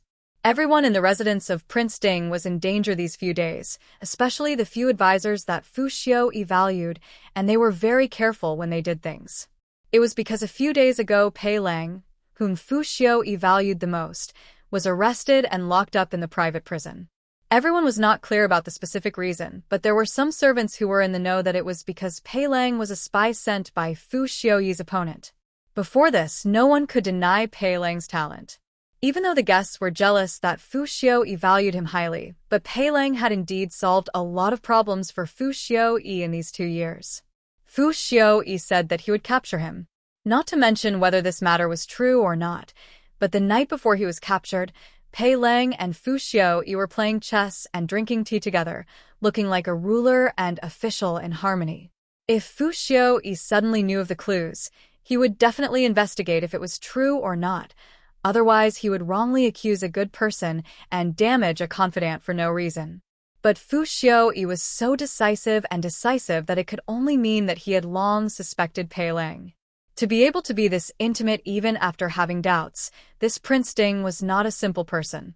No matter if it was to punish the chicken to warn the monkey, the advisors were much more respectful when they faced Fu Xiu. However, Fu Xiu's days were not as comfortable as other people thought, and he also had some doubts about some things. He sent people to keep an eye on Princess Rong Xian's residence, and at the end learned that Princess Rong Xian actually disguised herself and went to Ping Nan Count residence to look for Su Mingfeng. Even though he did not know what they talked about and did not know why Princess Rong Xian was there, Fu Xiaoyi thought that there was definitely something fishy about it. Princess Rong Xian lived in seclusion and did not even have a close relationship with Emperor Wenhui. If there was anything, it would be the early years when Princess Yuqing and Princess Rong Xian were close. But Princess Yuqing had died for many years and Princess Yuqing's son, Xie Jingxing, was close to Princess Rong Xian, but Xie Jingxing had already died in the northern Jiang battlefield 2 years ago. There was no friendship between Ping Nan Count residence and Princess Rong Xian. Fu Xiaoyi racked his brains to think of the connection between Princess Rong Xian and the southern Count residence, but no matter how he searched, he could not find any valuable clues. What made Fu Xiaoyi puzzled was why Princess Rong Xian did not look for the Count of Ping Nan, Siyu, but only Su Mingfeng. Su Mingfeng had long left his official career, and for official matters, Su Mingfeng could not help at all. If it was for private matters, did Su Mingfeng privately know Princess Rong Xian? Su Mingfeng, Su Mingfeng. Fu Xiaoyi was chewing on this name when he was suddenly surprised. Su Mingfeng's name was well known by many people in the Ding capital. It was not only because he was outstanding and talented, nor was it because it was a pity that he had to retire from the official path due to a serious illness when his career was just right, but it was because he was Xie Jingxing's childhood friend. There was once someone who did not understand why Su Mingfeng would mix around with Xie Jingxing, that playful and mischievous brat all day long when Su Mingfeng looked at this upright and awe-inspiring youth. But the residents of the Marquis of Lin and the residents of the Count of Ping Nan were old friends, so it was understandable to say that their relationship was good. As if he had found some clues, Fu Xiaoyi's thoughts were suddenly connected. Su Mingfeng was Xie Jingxing's childhood friend, and Princess Ming and was Xie Jingxing's emu. If Princess Ming and privately went to look for Su Mingfeng, they would most likely talk about Xie Jingxing. But was Xie Jingxing not dead? Why would Princess Ming and suddenly go and ask about a dead person? If it was in the past, everyone would not dare to mention a single word about Xie Jingxing in front of Princess Ming, as they were afraid of poking into Princess Ming and sore spot. Princess Ming and took the initiative to ask, could it be that Xie Jingxing was not dead? Fu Xiaoyi jumped in shock at his own sudden guess, but quickly denied it. He had personally seen the secret report on Xie Jingxing's death, so there would not be any mistake. Not to mention that under the watchful eyes of the public, it was impossible to replace the beam with the pillar.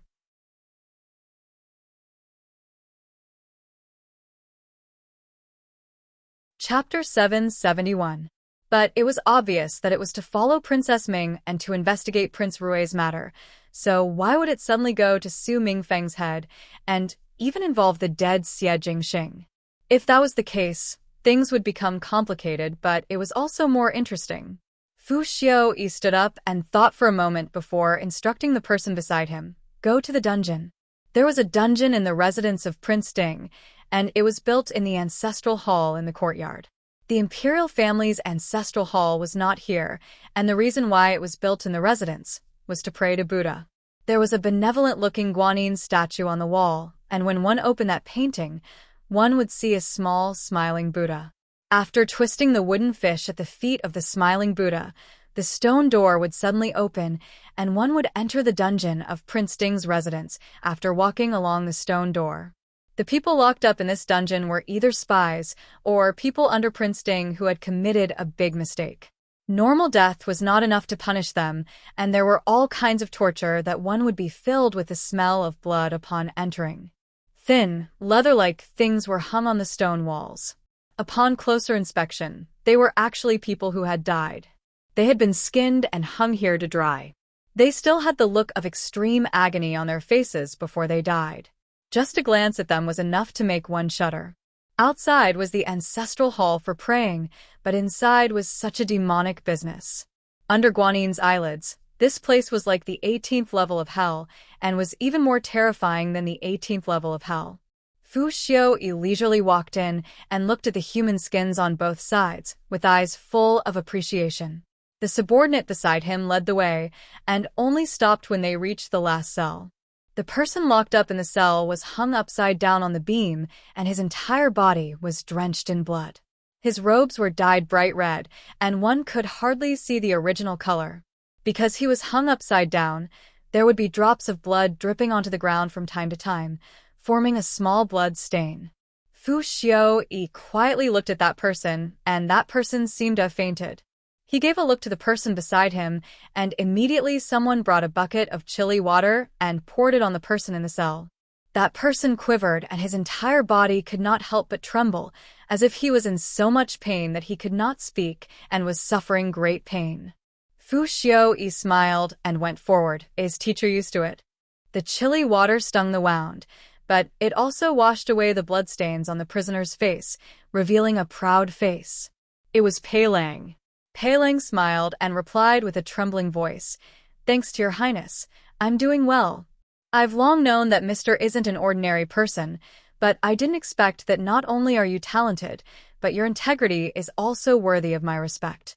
Otherwise, why would the Shin family send you here?" Fu Xiaoyi sighed. It was said that the soldiers that Shin Xian leads are all valiant and teacher is a scholar, but one's bones are so hard. This and would also like to know how General Shun trains people. Pei Lang gasped for breath and said with a smile, "This subordinate has no relationship with General Shin. It's already been a few days, but you're still so persistent." Fu Xiaoyi said, "Even though the moral integrity is commendable, at the end it gives one a headache and one has no choice but to specially prepare some unusual games for gentlemen."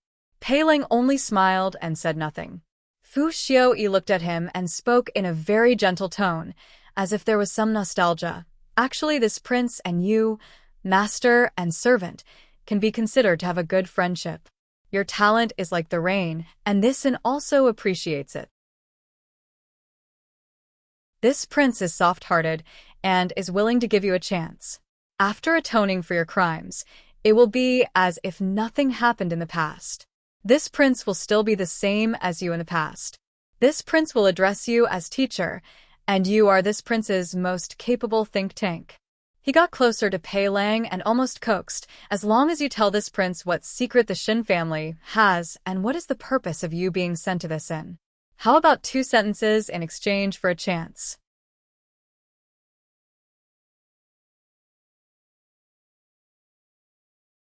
Chapter 772.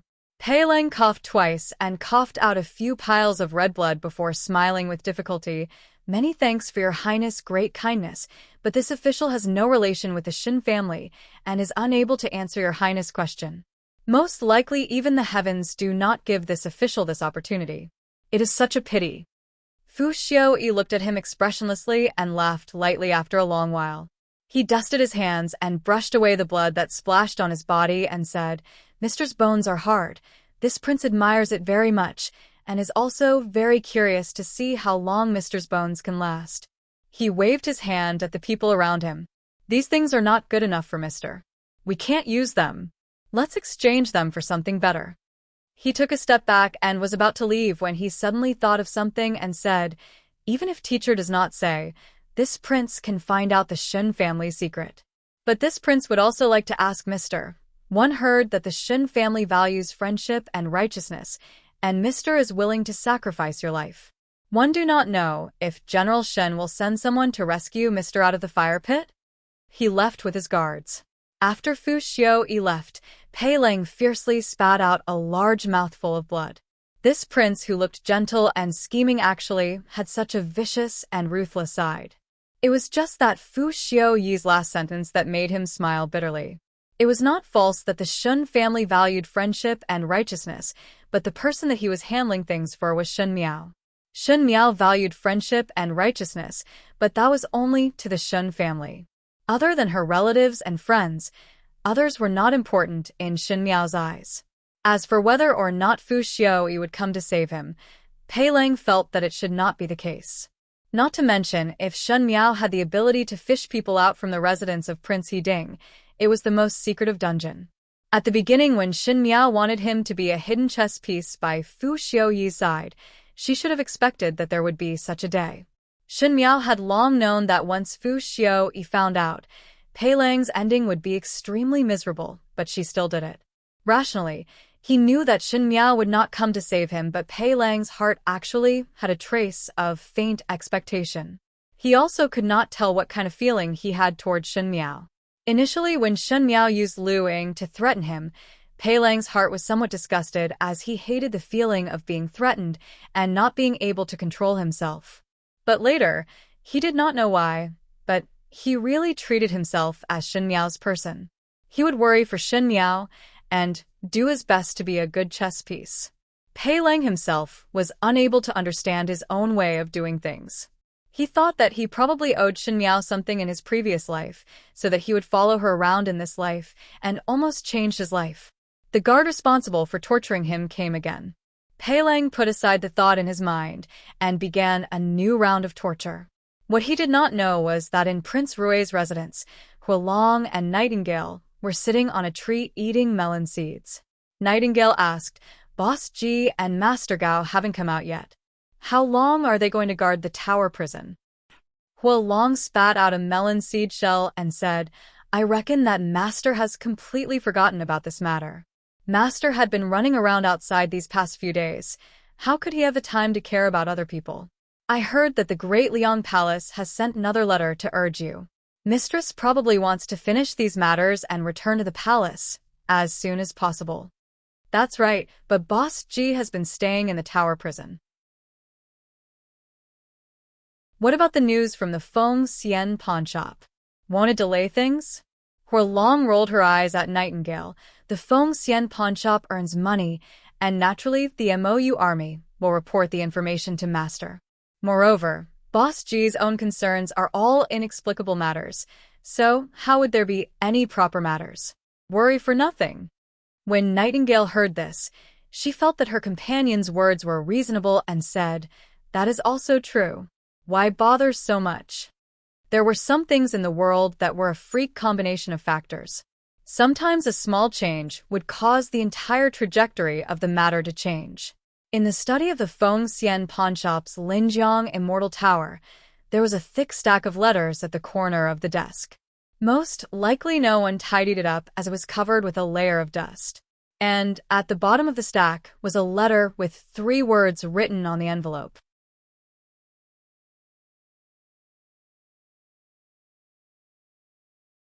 Chapter 773. Prince Ding Residence.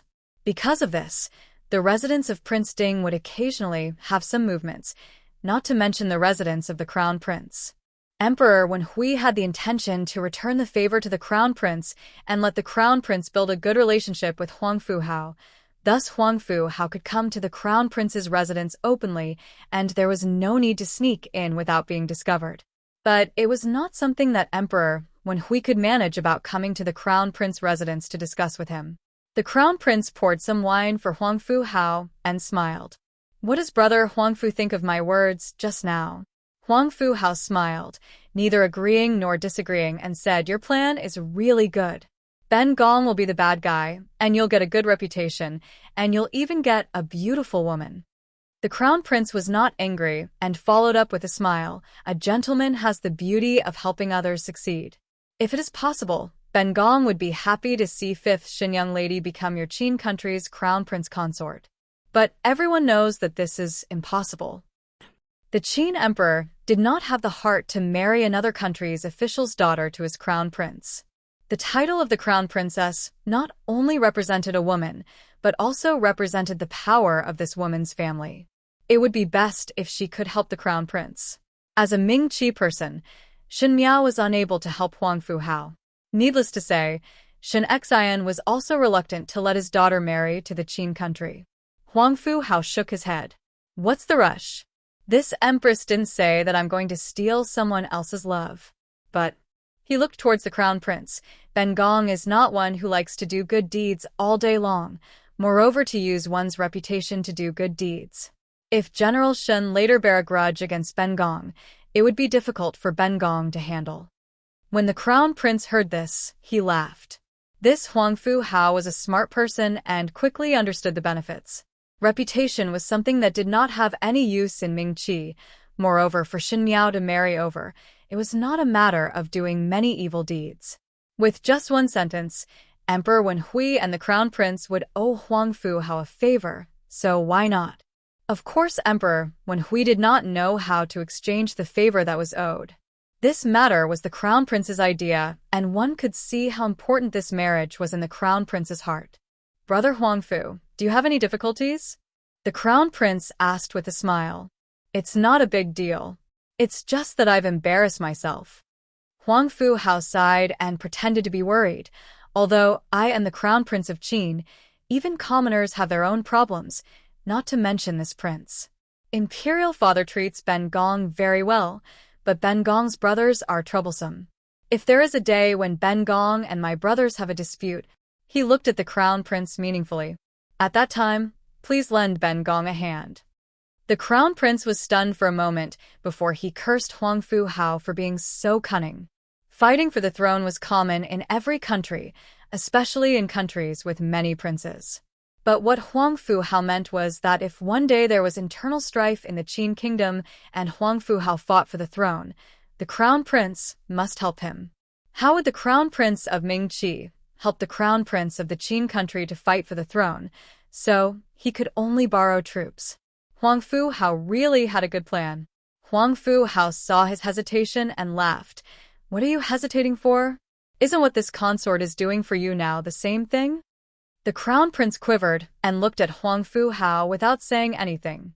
If this time it was successful and Xin Miao married to him, the Xin family would be tied together with his residence of the Crown Prince. With the help of the Xin family, the Crown Prince's strength would increase greatly, and it would be an important weight in the fight for the throne. Now that Huangfu Hao was helping him, wasn't it helping him to fight for the throne? In this way, it seemed that the conditions that Huangfu Hao gave were not that unacceptable. After all, he had gained more from this matter. The Crown Prince steeled his heart and said, "Good. This time Brother Huangfu has pulled out a knife to help. In the future Ben Gong will definitely not stand idly by."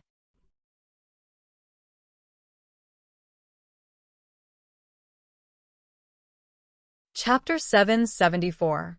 Huangfu Hao then smiled and exchanged toasts with the Crown Prince a few more times before saying, "But, you really want to marry Xin Miao?" He saw the Crown Prince's puzzled expression and explained, initially at the tribute banquet, Ben Gong saw that Xin Miao did not have a soft temperament and one fear that she would be very fierce. "You are so confident that you can tame her?" "This is nothing." The Crown Prince waved his hands indifferently. No matter how fierce her temperament is, she is still a female. As long as it is a female, once they marry, they would put away that temper. To be honest with you, the Crown Prince's consort had a fierce temperament when she first came to the Eastern Palace, but until now she is still obedient to Ben Gong's wishes. Females, after putting in a little effort to coax them, they would be like a cat, and at the end they would be docile. When Huangfu Hao heard it, he no longer said anything, but his heart was somewhat contemptuous. Princess Ming An's death was still a mystery until now, but Huangfu Hao always felt that Xin Miao was involved in this matter. Afterwards, he did not know what happened between him and Fu Xiuyi, but he was used by others, and now Fu Xiuyi deliberately kept a distance from him. The Xin family was not ordinary, and there seemed to be someone guiding Xin Miao from behind. The Crown Prince's strength was not weak, but if he met Xin Miao, he might not be able to win. It was just that all these were insignificant to Huangfu Hao. He was also happy to watch the show. Thus, after laughing a few times, he continued to drink and chat with the Crown Prince. At the other end, in the residence of the Minister of Land, Shen Miao actually replied to the invitation.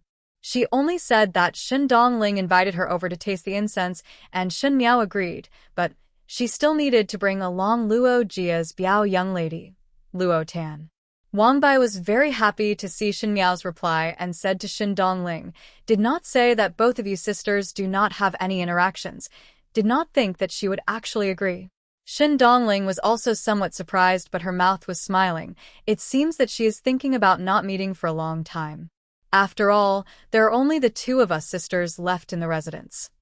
She took the invitation from Wang Bai's hands and looked at it carefully. In all fairness, Shen Dongling did not think that Shen Miao would actually reply to the invitation and even agree to taste the incense. With Shen Dongling's understanding of Shen Miao had a cautious nature, and it was impossible for her to come. It did not matter if Shen Miao was present or not. The reason why she wrote the invitation to Shen Miao was because she wanted to prove to Wang Bai that she was doing her best to work for Wang Bai and hoped that Wang Bai would remember her good deeds in the future. But who would have thought that Shen Miao would actually agree? Shen Dongling's thoughts changed. The reason why Shen Miao would bring Luo Tan along was most likely because Luo Tan knew martial arts, and with someone accompanying her, she would feel more at ease.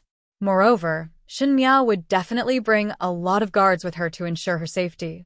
Since Shen Miao dared to come, she must have made a foolproof plan. But Shen Dongling did not care, as her purpose was not to scheme against Shen Miao. Shen Dongling nudged Wang Bai. Husband, since fifth sister has agreed to come, it's better to find a reason for the future. Call His Highness the Crown Prince and Huang Fu Hao together.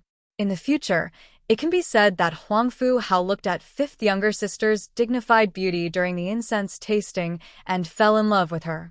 Wouldn't the matters after be more natural? You females are indeed more thoughtful. Wang Bai smiled as he put his arm around Shen Dongling's shoulders. With a wife like this, what more can a husband ask for? Shen Dongling smiled as she teased him, but her heart was thinking of another matter. Shen Miao had always been good at scheming against others, and in the entire Shen residence, when Ren Wanyun and Shen Miao fought, Shen Dongling also saw it. At the end of the Shen family, the first household was able to preserve, and if one were to say that there was someone powerful, it would be Shen Miao and Shen Dongling.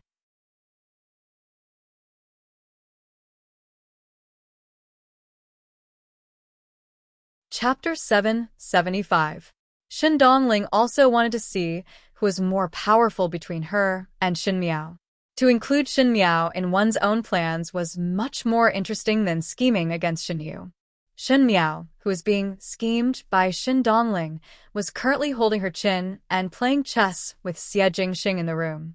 Xie Jingxing played a good game of chess and was different from Shen Miao's steady moves and planning step by step. Xie Jingxing seemed to be able to see the use of the chess pieces that she had already arranged. Wherever Shen Miao moved, Xie Jingxing would block at the corresponding place. After playing for more than an hour, Xie Jingxing had won several chess pieces from her, but the battle was still in a stalemate, and it was hard to separate them. In Shen Miao's previous life, in order to be able to chat with Fu Xiaoyi, she had trained hard in chess. Even if she was not number one, it would be hard to find an opponent. But under Xie Jingxing's hands, she could not kill, as Xie Jingxing was like a nemesis. Since learning chess, this was the first time that the Divine Temple wanted to take back a move. Seeing that Xie Jingxing had taken a few more of her chess pieces, Shen Miao said, "Tired. Do not want to play anymore." "Do not want to play or cannot play?" Xie Jingxing said, "Beg me and I will teach you." Shen Miao almost laughed at his words. It was only because Shen Miao had a good temper that he came over in the middle of the night to find someone to play chess with. Others would have long sent Xie Jingxing out. She said, "Thank you, but I do not want it." She did not intend to be a chess master, so what was the use of learning this? She was somewhat surprised that Xie Jingxing could play chess so well. Xie Jingxing's outstanding skills were on the battlefield, and she had never heard that he was particularly good in other areas. But thinking about it, this person was playing with the world in the palm of his hands, so what was a small chess piece? She asked, "Have your people and horses been arranged in 2 days' time?" 2 days later was the day of tasting incense, and it was also the first time she and Xie Jingxing joined hands to scheme against others. To scheme against 2 crown princes. One fear that if this was set out, it would make people feel terrified. But Shen Miao did not feel anything. She herself had given birth to a crown prince, and she really did not feel that the position of a crown prince was unattainable. Xie Jingxing was even more so. His older brother was the emperor, and the crown prince was his nephew. So looking at it this way, she and Xie Jingxing felt that it was very appropriate to plot against the 2 crown princes. Do not worry, it is absolutely safe. Xie Jingxing said. Your horse carriage is also arranged. You really want to go? He frowned. You do not have to go. Why not? Shun Miao said, whether to go or not has nothing to do with me, but I hope that they can make it more grand. Shun Miao gently smiled. If I were to go, they would only make the situation more realistic, but at the end they would discover that everything is wrong. Wouldn't it be more interesting? Xie Jingxing said with a smile that was not a smile. So ruthless. Ruthless? Shun Miao asked. Ruthless. He nodded, his eyes sparkling like clear water. His thin lips curled up slightly. But I like it. Shun Miao. Ever since that night, Xie Jingxing's words became more frivolous, but it was only in words. His actions were still very respectful to her.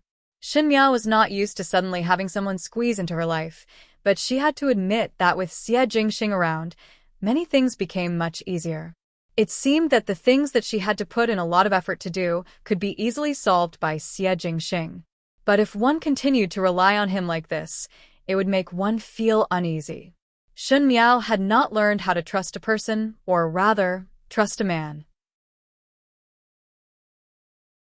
She was courageous and resourceful in other matters, but in terms of relationships between men and women, she was severely injured.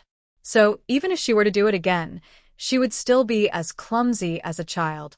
Even if there was someone to gently teach her, she would still be clumsy and slow. Xie Jingxing stared at her carelessly, and his eyes were deep, not knowing what he was thinking about. With the chess pieces by his hand, the young female sat in a dignified and gentle manner. The lights made her look gentle and graceful, like a lotus in full bloom. And his face was handsome, and his dark eyes were as deep as the night. He looked at the other for a while thoughtfully, before his lips suddenly hooked up into a smile. After this matter is resolved, I will marry you, Shen Jiao Jiao.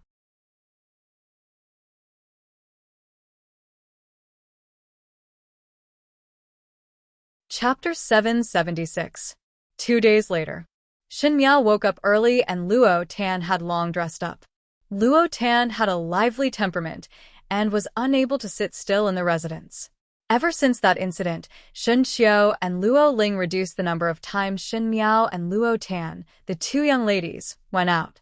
Even if he went out, he would be followed by a long line of guards. Shen Miao naturally did not care. She was not really a 16-year-old young lady and originally liked quietness, so there was no problem in staying in the residence for a while.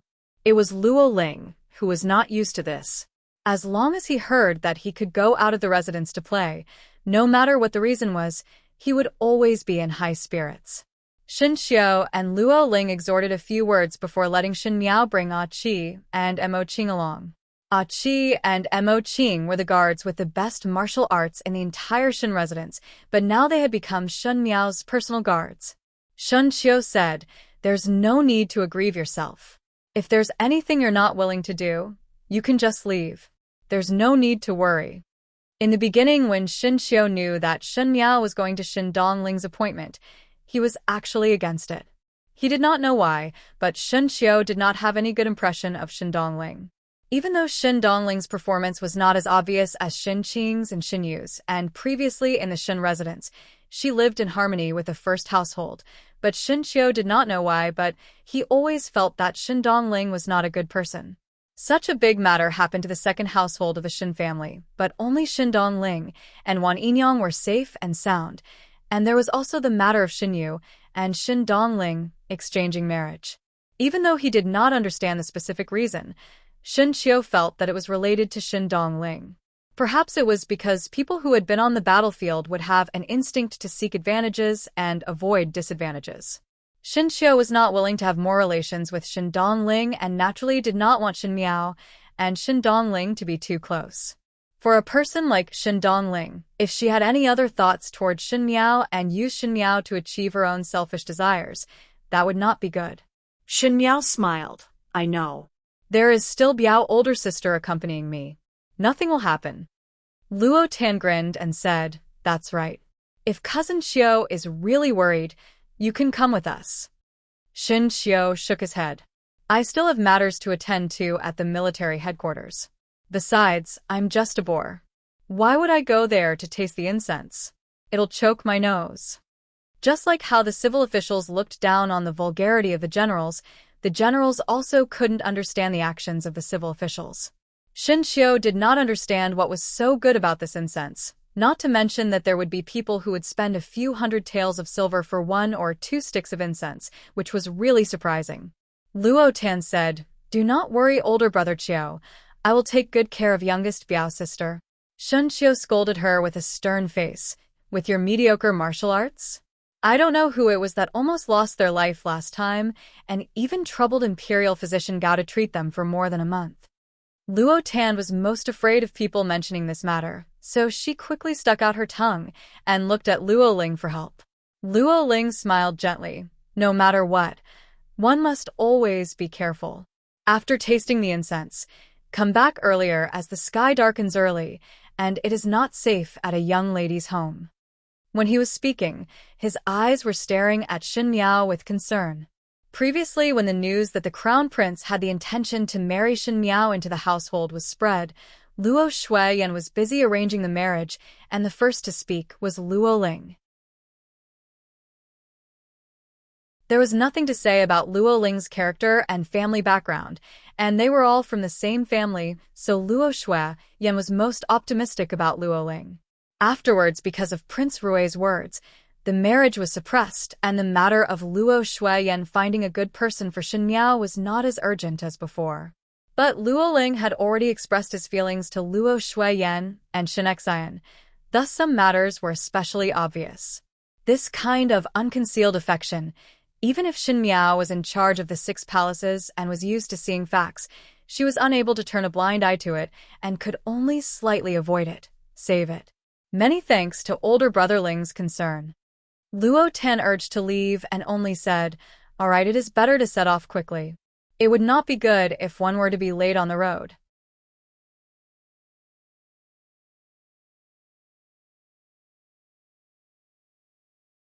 Chapter 777. Both of them then said their goodbyes and followed the carriage forward.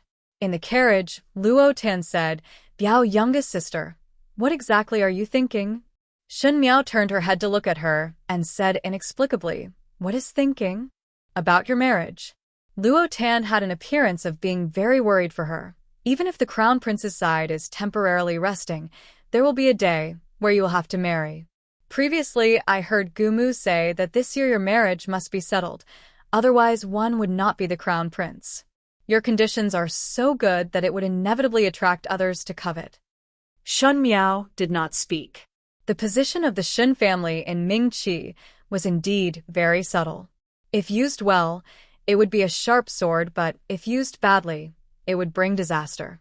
But one thing was certain, the imperial family of Mingqi only had fear of the Shin family. They wanted the soldiers in Shin Xian's hands, and as for the person who would lead the troops, if there was a day where they had the troops, then they would not even try. So, as the only daughter of the Shin family, the meaning of in-laws was too much. There were times when one could not control oneself, and it was not something that she could decide. Uncontrollably, Shin Miao's mind floated back to the words that Xie Jingxing said to her that day. "After this matter is settled, I will marry you, Shen Jiao Jiao." He said it plainly, and in such a sudden situation, it did not seem to be a promise, but it was like he was guaranteeing something. The most important thing was that when he said it, there was an unquestionable flavor, as if he could do it if he said it. But how could that be possible? One was the daughter of the Mingqi's general, and the other was Prince Rui of the Great Liang. To say it in a bad way, the Great Liang was strong, and with the identity of Prince Rui, even the princess of Mingqi would be considered to be climbing up the social ladder, not to mention her. And if she really married over, what would happen to the Shin family's position? It was really a difficult matter.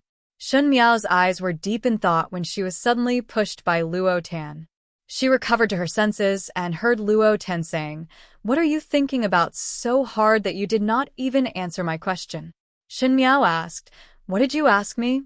Luo Tan looked at her helplessly and said after a long while, "I ask you, among the few people that came to propose, who do you like the most?" Shen Miao was surprised for a moment, but Luo Tan was already counting with her fingers. Older brother Ling is gentle and considerate, and also knows everything. Su Mingfeng has deep feelings for you, and Su Furen also likes you very much. Feng Zixian looks like an educated and reasonable person, and with Feng and Ning's protection, you will live well. These three people are considered young talents. Luo Tan leaned close to Shen Miao and carefully observed Shen Miao's expression. You do not like any of them? Shen Miao laughed in spite of herself. No. Luo Tan sat up straight and guided patiently. Biao, youngest sister, this is not right. Although it was good to pursue perfection in everything, it was not good to be too demanding. From what I have seen these few days, these three are already the top talents in the Ding capital. If they were placed in the Shao Chun city, one feared that the young ladies would fight over the position of a concubine. All three of them agreed not to take concubines. She looked at Shen Miao for a while before shaking her head and sighing, but thinking about it, usually you do not have any special feelings towards these three people, so it is assumed that you are not tempted. I saw that it was written in the book that a tempted young lady's face would be as red as rosy clouds, and the little deer would run wild. The deer in your heart has not been born yet. Shen Miao listened to Luo Tan's messy words and found it funny. What nonsense are you talking about? Why do you care so much about my matters? Could it be that you are sick? You do not say. Luo Tan covered her throat. These few days my throat is dry, and one fear that I went out at night to blow. One originally wanted to look for physician Gao to take a look at my illness, but one did not even see his shadow these few days. Luo Tan was somewhat dissatisfied. Really a physician without medical ethics.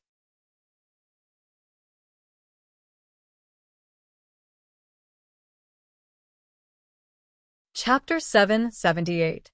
Shen Miao was somewhat speechless. Not to mention that Gao Yang's real identity was an official of the Great Liang. Even in Mingqi, he was an imperial physician. Only Luo Tan would come and treat people with headaches and fever all day long. But at the other end, Shen Dongling was dressing up in the residence. Today she was dressed very simply, as if she did not put on any makeup. She was wearing a rosin-colored begonia dress, which was naturally made of the best material. But the jewelry was mainly simple jade ornaments. Xinghua looked left and right and said, "Why is Foreign dressed up so simply today? Even though Foreign is naturally beautiful, when one is out, is it not better to be more beautiful?" What do you know? Shen Dongling looked at the beauty in the mirror. Her looks were very good and had the delicateness and elegance of Wan Yinyang when she was young. Even if she wore such simple clothes, she looked somewhat dainty in it. Most likely it was because she had become a married woman. There was an inexplicable charm to her. The servants in the residence would sometimes whisper behind one's back, saying that Shen Dongling looked like a concubine. Most of the matriarchs of large families had upright facial features, mellow and blessed, and looked honest. But Shen Dongling had big eyes, a sharp chin, and was as pretty as a fox, which was the typical face of a concubine. Wang Foreign and Master Wang also had some complaints about this, but Wang Bai liked it, so everything else could be ignored. Shen Dongling looked at it for a moment before pulling out the jade hairpin on her head and replaced it with a plain silver hairpin. When Xinghua saw this, she wanted to speak but hesitated. Shen Dongling said, "No need to think so much. Recently I am not playing the lead role, and dressing up too flashy would instead steal the limelight. I would not do such a silly thing. There are plenty of opportunities to compete for beauty, and this time is not a bad thing." When Xinghua heard it, she said, "Friend's beauty is natural. There is no need to compare, it is also a first-class beauty." Shen Dongling's expression was happy after hearing what was said, but what made her even happier was not Xinghua's flattery. Today was the day that the crown prince of the Qin Woods fall in love at first sight with Shen Miao, and she was just a foil. The more she appeared dejected, the more it would set off Shen Miao's beauty, and the more natural this marriage would be. However, since many people were required to witness the marriage, naturally, the more the merrier. Wang Bai would also be there. In this way, he could constantly remind the crown prince that Wang Bai had contributed the most to this wonderful event. Shen Dongling stood up and took another look at the invitation. The time on the invitation was "see you hour." It was still very early. She said, "I'll go out and have a meal with my husband first. After that, I'll go to Yifeng Pavilion. It's just the right time."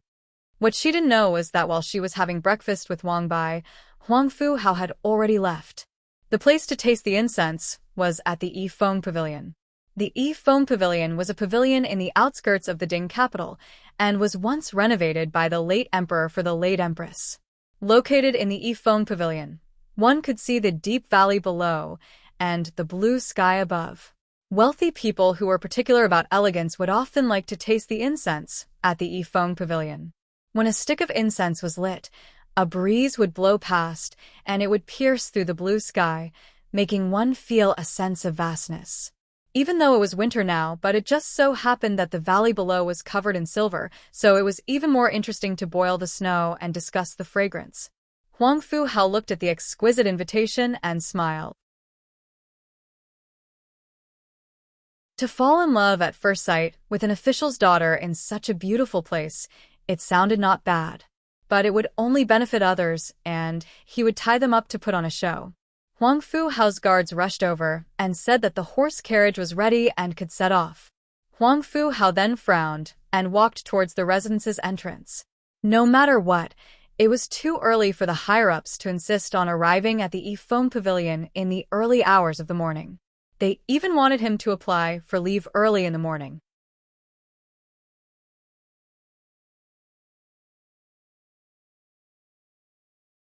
Chapter 779.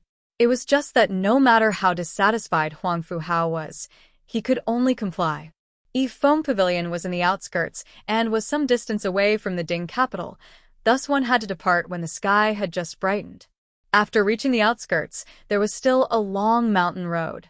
Luckily, there was a wealthy family that specially built a road for the horse carriages, else it would be much more difficult to walk. Even so, it would take a while to reach the Yifeng Pavilion. Huang Fu Hao let his guards stay at the waist of the mountain and walked forward alone. It was not because of anything else, but the invitation specifically instructed him not to bring any guards over. The more guards there were, the more unnatural this marriage would be. Moreover, the crown prince would arrive earlier to discuss with Huang Fu Hao, thus it would be inconvenient to bring more people. Huang Fu Hao was not afraid of any accidents at all. Firstly, the crown prince would definitely have other guards placed in this place, so there was no need to worry about assassins. Secondly, the crown prince would not make a move on him, as there were so many people watching. When he went out today, the people from the residence of Prince Qin would know that he was here for the crown prince's appointment. If anything were to happen to him, the crown prince would not be able to escape responsibility. Therefore, Huang Fu Hao calmly left the guards behind and went up himself. However, there was no medicine for regret in this world, and Huang Fu Hao very quickly paid the price of his own conceited decision. When Huang Fu Hao was walking up from the waist of the mountain, the crown prince was also walking towards Yifeng Pavilion with his guards from another path.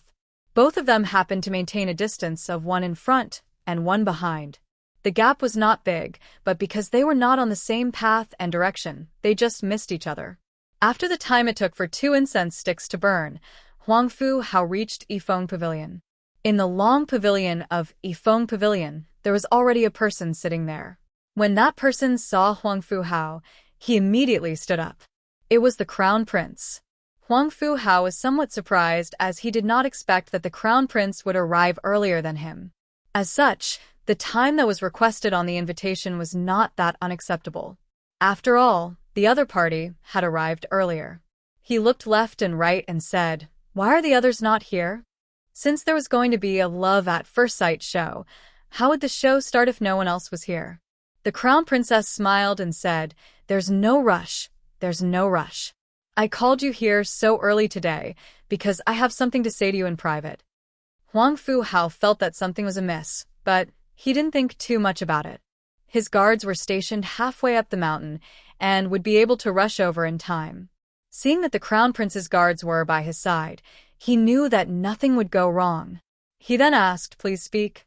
The crown prince walked to Huang Fu Hao's side and said, "Brother Huang Fu, don't you find it strange why I have called you over so early today and why I have Brother Huang Fu's guards stay at the waist of the mountain?" They probably have something important to discuss. Huang Fu Hao was a little impatient to argue with the crown prince. The two of them had already reached this stage. There was no need to hide anything. Brother Huang Fu, don't you think this is like trying to silence them? The crown prince asked. Huang Fu Hao laughed loudly and said, joking is not your style. The crown prince did not reply. Huang Fu Hao turned to look at him, his heart skipping a beat. The crown prince's expression was calm, and he did not do anything else. However, this calmness caused Huang Fu Hao to suddenly feel a deep sense of unease. He suddenly felt a chill run down his spine. But why would the crown prince want to silence them? Unless the crown prince could kill all the servants in King Qin's residence, the crown prince would not be able to escape responsibility. Moreover, Huang Fu Hao could not think of a reason why the crown prince would want to kill him. However, before he could hear the answer, he saw the crown prince's eyes flash. Huang Fu Hao was shocked and instinctively dodged to the side, narrowly avoiding a silver sword light that came stabbing at him from behind.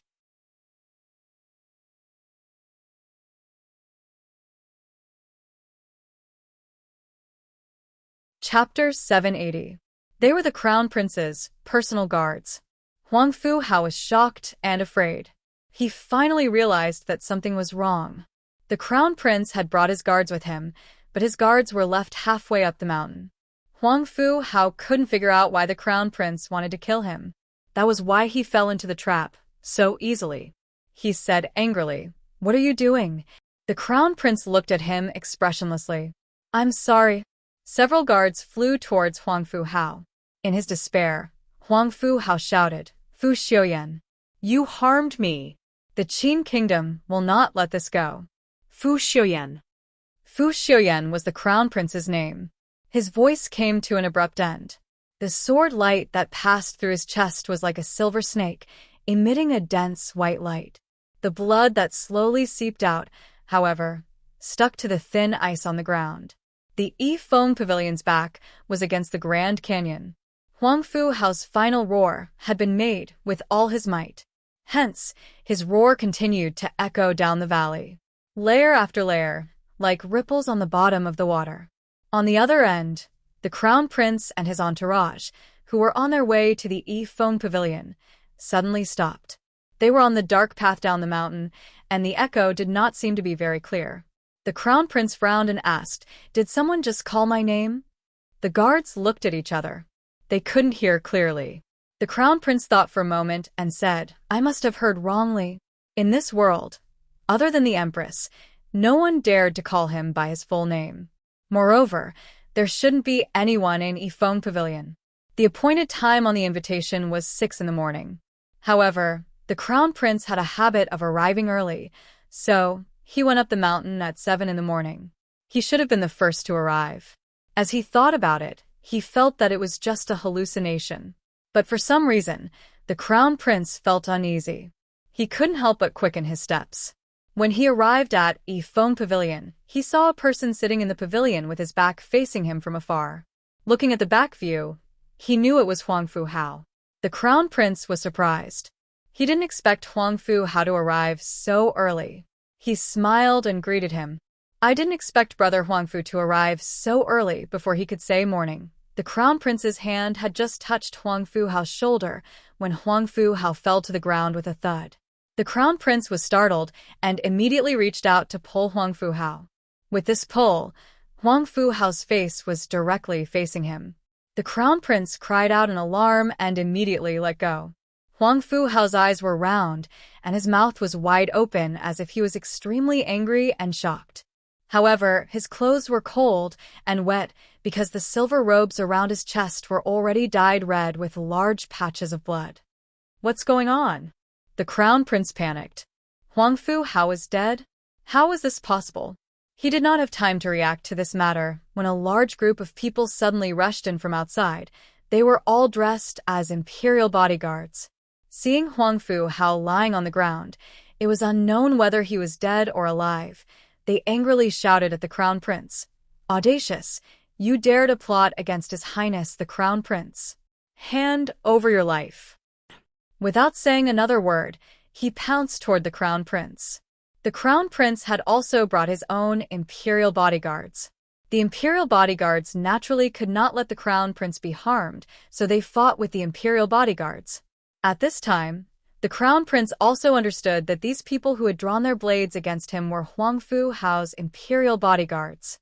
But where did Huang Fu Hao's imperial bodyguards go? Why did they only rush out now? The crown prince still remembered to explain and shouted, "This prince has just arrived here. When I arrived here, Brother Huangfu had already been killed. This prince did not do it." One of the imperial bodyguards who seemed to be the leader said hatefully, "Nonsense. Just now, we were waiting for His Highness the Crown Prince's orders halfway up the mountain and heard His Highness personally shout that you were the one who harmed him. We were unable to arrive immediately. Now that we have the witness and the material evidence, how can you deny it?" After saying that, he raised his sword and rushed over.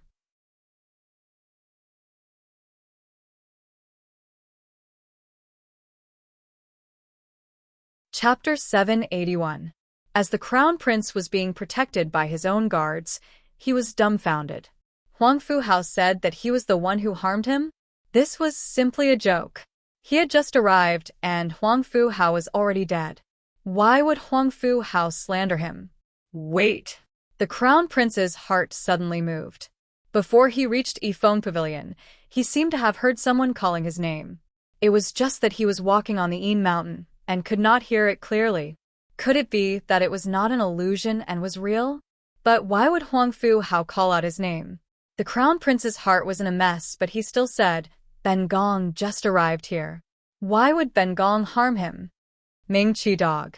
You deceived our crown prince to come out and asked His Highness to leave us at the waist of the mountain in the invitation so that it would be convenient for you to do this.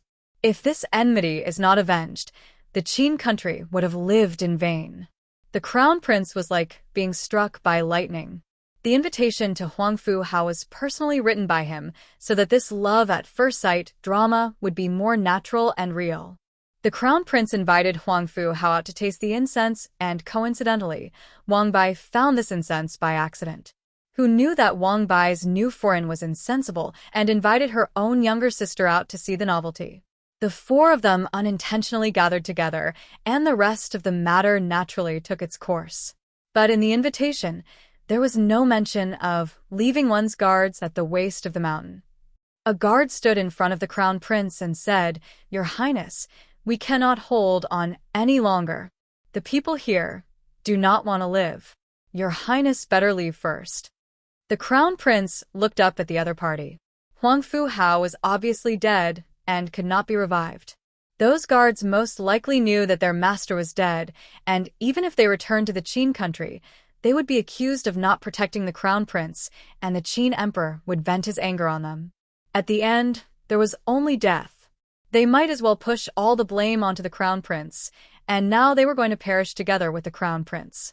Their moves were ruthless, but the crown prince's guards still had to protect the crown prince and were unable to resist the enemy. The crown prince was somewhat hesitant. If he were to leave, he would not be able to resolve all the matters properly, and it was as though he had tacitly agreed to this stain. But if he did not leave, looking at the menacing momentum of the other party, the crown prince did not know if he could return safely. He clenched his teeth and looked at Huang Fu Hao on the ground before hardening his heart. Go. No one outside the Yifeng Pavilion was aware of what was happening. Shen Dongling and Wang Bai sat in the carriage. The carriage was still on the way up the mountain. There was still some distance to the foot of the mountain. Today, they were only here to be witnesses. It would be bad if they went too early. Moreover, the Shen mansion was far from Yifeng Pavilion, and if Shen Miao did not go, it would be inconvenient for the crown prince and Huang Fu Hao to speak if they went earlier, so Wang Bai instructed the carriage to deliberately slow down. Shen Dongling nestled in Wang Bai's embrace and said with a smile, "My husband seems to be in a good mood today." Wang Bai hugged her. "Of course I'm in a good mood after marrying a beautiful woman." Thinking that after today, his position in the crown prince's heart would rise again, Wang Bai couldn't help but feel very pleased. Although the minister-councilor's residence was overflowing with wealth because of the illicit salt business, they were all secretly wealthy. They also had to be on guard at all times against being discovered and reported by people with ulterior motives, implicating the entire residence. People always had to look forward. In the past, Wang Bai's path had always been steady and steady, but when he didn't lack money, power became somewhat important. He also wanted to be able to soar to the skies in one fell swoop. Wang Bai was the crown prince's person.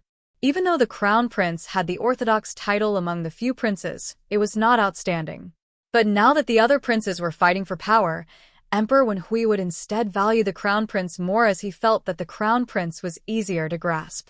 Emperor Wenhui had the heart to support the crown prince, and the crown prince gradually changed his style of doing things in the past, causing the people who followed the crown prince to gradually become ambitious. In addition, Wang Bai glanced at the beautiful woman in his embrace. After marrying Xin Dongling, he increasingly felt that even though he was steady, it was not easy to get ahead. What was the point of enduring for decades, and one would be old? Xin Dongling, however, suited his taste, and seemed to be able to encourage him to do things that he dared not think of in the past. Wang Bai's heart was rejoicing. Now, as long as Xin Miao's matter was successful, the crown prince would have more confidence in inheriting the emperor's throne. When one person achieves Dao, his chickens and dogs will also ascend to heaven. Just as he was thinking, the carriage suddenly stopped. Wang Bai lifted the curtain and asked, "What is the matter?" A guard ran over. Wang Bai recognized him as he was the person beside the crown prince. The crown prince had sent this person to pass a few words to Wang Bai, so Wang Bai was considered familiar with him. But at this moment, that person's expression was not good, and not only that, his clothes were somewhat disheveled. He waved his hands at Wang Bai and said, "Lord Wang, something happened." Xin Dongling was listening in the carriage.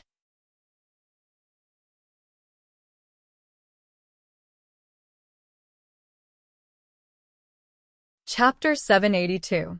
Things seemed to have changed beyond recognition overnight. The limitless glory that he had originally envisioned had turned into countless troubles in just a moment's time. Wang Bai and Xin Dongling never thought that Huang Fu Hao would actually be killed by the crown prince. The two of them had no idea what had happened. The crown prince's bodyguard had been trying his best to emphasize that the crown prince had not done anything to Huang Fu Hao. By the time the crown prince reached the Yifeng pavilion, Huang Fu Hao was already dead. But Huang Fu Hao's guards seemed to believe it without a doubt. The misunderstanding had already been created, not to mention it was a bloody misunderstanding. Therefore, what followed was a shocking accusation. Xin Dongling tried her best to maintain a calm expression on her face as she comforted Wang Bai. There must be some misunderstanding. As long as the misunderstanding is resolved, everything will be fine. However, her heart was sinking into the abyss. From an outsider's point of view, it was Wang Bai who found the good incense and gave it to the crown prince, and the crown prince used the flower to present the Buddha to Huang Fu Hao, who invited Huang Fu Hao to taste the incense together. Wang Bai was the source of the disaster.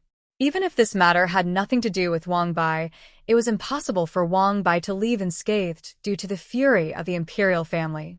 Furthermore, even if the crown prince was lucky enough to prove his innocence in the end, Wang Bai was the one who came up with the plan to taste the incense.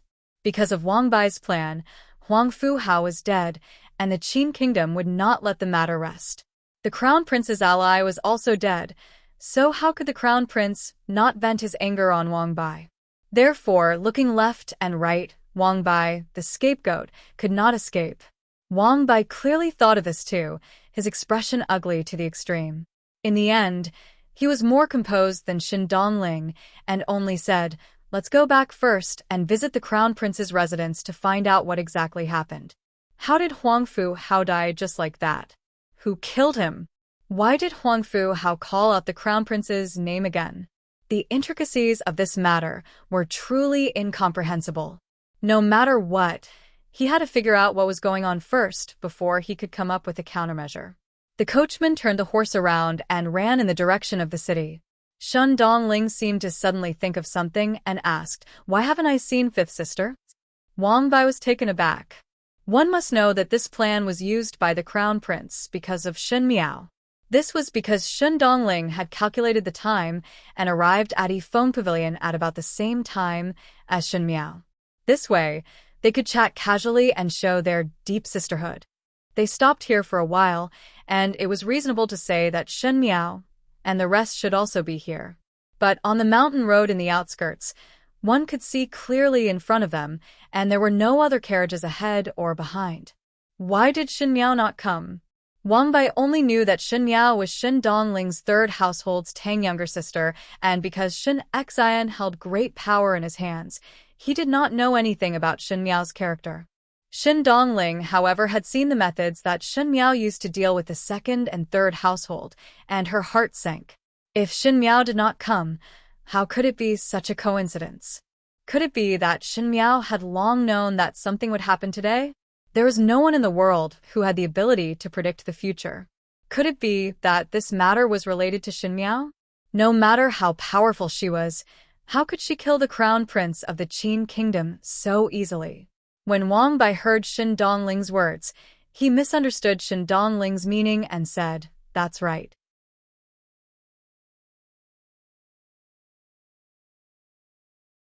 If fifth Shen young lady was also here, things would most likely be smoother.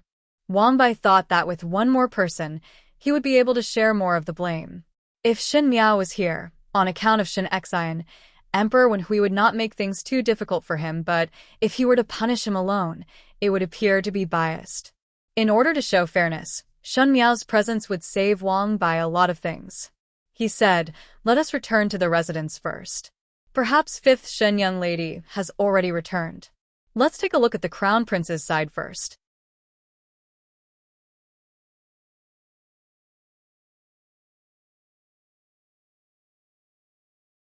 Chapter 783. Shen Dongling nodded her head but smiled bitterly in her heart. She did not know why, but she felt that Shen Miao would not have already returned, and most likely Shen Miao did not intend to come to Yifeng Pavilion from the start. Shen Miao. This opponent was more terrifying than she thought. At the other end, on the streets, Luo Tan was sitting in the horse carriage and wiped the sweat on her forehead. What to do now? One delay, and it has been delayed for so long. If one rushed to Yifeng Pavilion now, one fear that it is already too late. Just now when their Shun family's horse carriage was traveling in a bustling area of the city, they accidentally bumped into an old woman. That old woman immediately fainted. The Shun family was not a small family in the Ding capital, and Shun Xian was a respected hero, so naturally one had to cherish one's feathers. Shun Miao and Luo Tan did not have any reason to leave the old woman alone. They instructed the guards to send the old woman to the nearest medical hall and personally watched the doctor take the old woman's pulse and said that she was fine until the old woman woke up. Their action naturally won the approval of many commoners, as they felt that young ladies from the general residence did not have any arrogance and instead were considerate of the commoners, which was a rare character. It was true that they had earned praises, but it also delayed a lot of time. If they were to rush to Yifeng Pavilion now, it would be noon by the time they arrived. Shun Miao pondered for a moment before saying, "Not going." Huh? Luo Tan was still thinking about how to solve this problem when she heard Shun Miao say that and could not help but be surprised. Why not going? Doesn't Biao's youngest sister hate people who go back on their words? Shun Miao smiled. One must pay attention to the time and place when tasting the incense. The best time in Yifeng Pavilion is in the morning when the air is the freshest, and one would naturally feel refreshed when tasting the incense at noon or in the afternoon. The heaven and earth are chaotic, and it is not easy to taste the fragrance. One cannot let others wait for us. This would not be beautiful. She stretched out her hand to call Mo Qing over and let him send a messenger pigeon to Yifeng Pavilion. She and Luo Tan would not be able to go due to the delay. Even though Luo Tan had some regrets, she originally did not have any interest in tasting the incense. It was rare for her to come out for a stroll, so she wanted to pull Shun Miao along. Shun Miao saw that it was still early, and with Ah Qi and the rest of the guards by her side, There was no harm in strolling around, so she agreed. Who knew that Luo Tan was in high spirits, and after the stroll, it was already close to evening when they returned to the Shun residence. Their carriage had just arrived at the entrance of the mansion when the manservant in front of the door smiled and said, "It's good that Miss has returned. Madam and Master have just returned as well. Just in time for dinner." Luo Tan smiled as she took Shen Miao's hand and stepped through the door.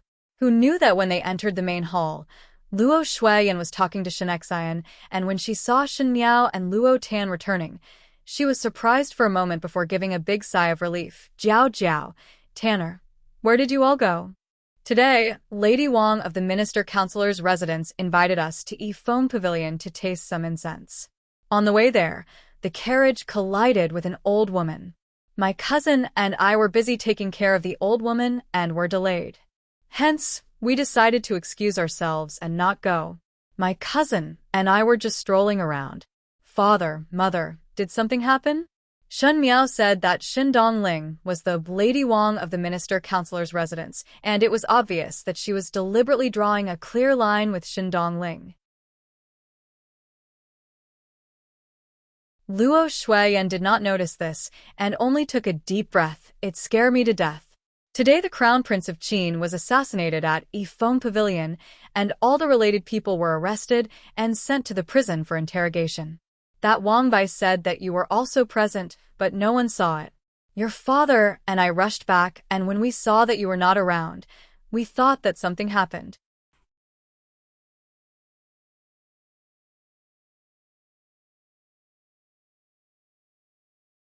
Chapter 784. Luo Tan was surprised for a moment. "Assassinated?" she said. "Who would have such guts to dare to assassinate the Crown Prince of the Qin country in broad daylight? Are the martial arts of the Crown Prince of the Qin country's guards that bad? How could they not even protect their master's life?" Different from Luo Tan's surprised face, Shen Miao was very calm as she said, "Do not worry. Biao older sister and I did not go to Yifeng Pavilion. Today when we collided with that old woman, many commoners on the street saw it, and to avoid trouble, we even reported our names.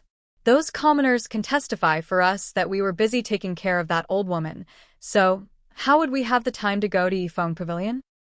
It would not be fake under the watchful eyes of everyone, and Shen Miao did not know how to split herself, so how could she appear at Yifeng Pavilion when she was in the marketplace?" Shen Xian snorted coldly, and there was some anger in his expression. "Wang Bai has such big guts to dare to splash dirty water on my Shen family. It seems that the Wang family wants to drag us into the water." Luo Shuiyan also understood and said hatefully, "Xin Dongling is still our relative, but one did not think that she would have such vicious thoughts. How is it reasonable to scheme against one's own family?" Shen Miao sneered. "In the second and third household of the Shen family, when was there anyone who treated us sincerely?" Luo Shuiyan and Shen Xian were silent. Luo Tan felt that the atmosphere was somewhat heavy and smiled as she interrupted. "Speaking of which, it is fortunate that Biao younger sister and I had good luck today.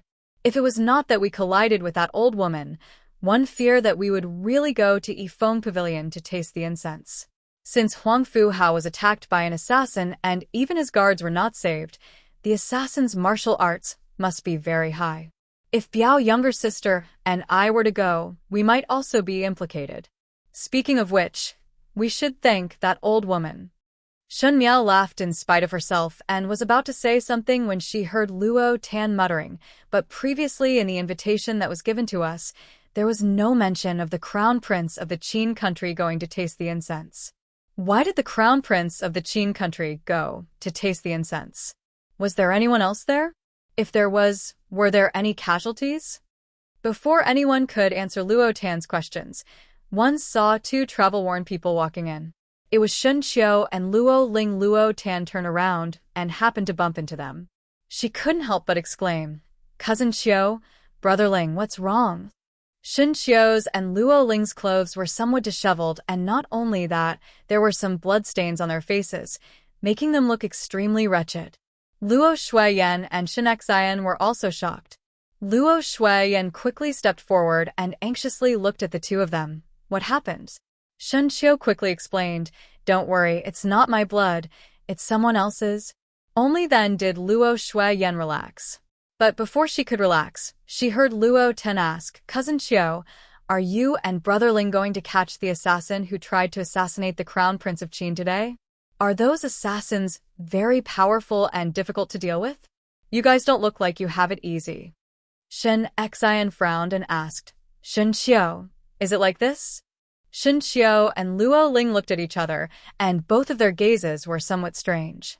After a moment, Shen Xiao let all the servants in the main hall leave and looked at Luo Tan and Shen Miao thoughtfully. Shen Miao smiled. "Me and older Biao's sister will not say it out. Eldest brother can just say whatever it is." Luo Tan quickly raised her hands to indicate that she would not reveal anything at all. Seeing Shen Xiao's serious look, Shen Xian and Luo Shuiyan were somewhat suspicious. Luo Ling nodded his head to Shen Xiao, and Shen Xiao sighed before speaking.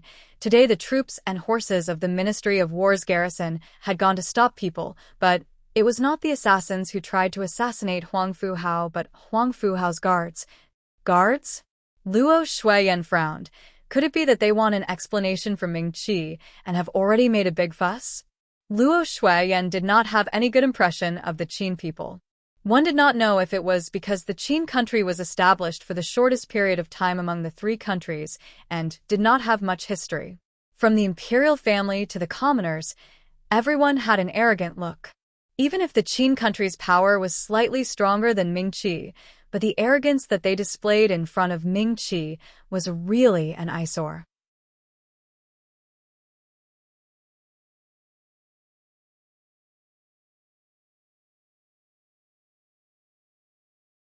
Chapter 785. That is also not the case. Shen Xiao hesitated for a moment before saying, "Huang Fu Hao's guard said that the one who assassinated Huang Fu Hao was the Crown Prince, and now they are heading to the Eastern Palace to kill the Crown Prince to avenge Huang Fu Hao." The Crown Prince killed Huang Fu Hao? Shen Xian suddenly stood up. Impossible. Not to mention the Crown Prince's thin and weak body, now that the Ming Qi was trying to build a relationship with the Qin country to deal with the Great Liang, how could they do such a self-destructive thing? To kill Huang Fu Hao would only provoke the Qin country's rage, and not to mention the collapse of the alliance, it would also add one more enemy. There was no doubt that it was one disaster after another. The Crown Prince was not a fool, so why would he do such a thankless thing? I also thought that it was impossible. Shen Xiao was somewhat puzzled, but those guards said that they heard Huang Fu Hao shouting the Crown Prince's name, and loudly said that the Crown Prince was the murderer. Since they were Huang Fu Hao's guards, there was no reason for them to frame others for letting the real murderer go. Luo Shuiyan asked, "Huang Fu Hao's guards were not with Huang Fu Hao? Why did they say that they heard it?" This is where the doubt lies.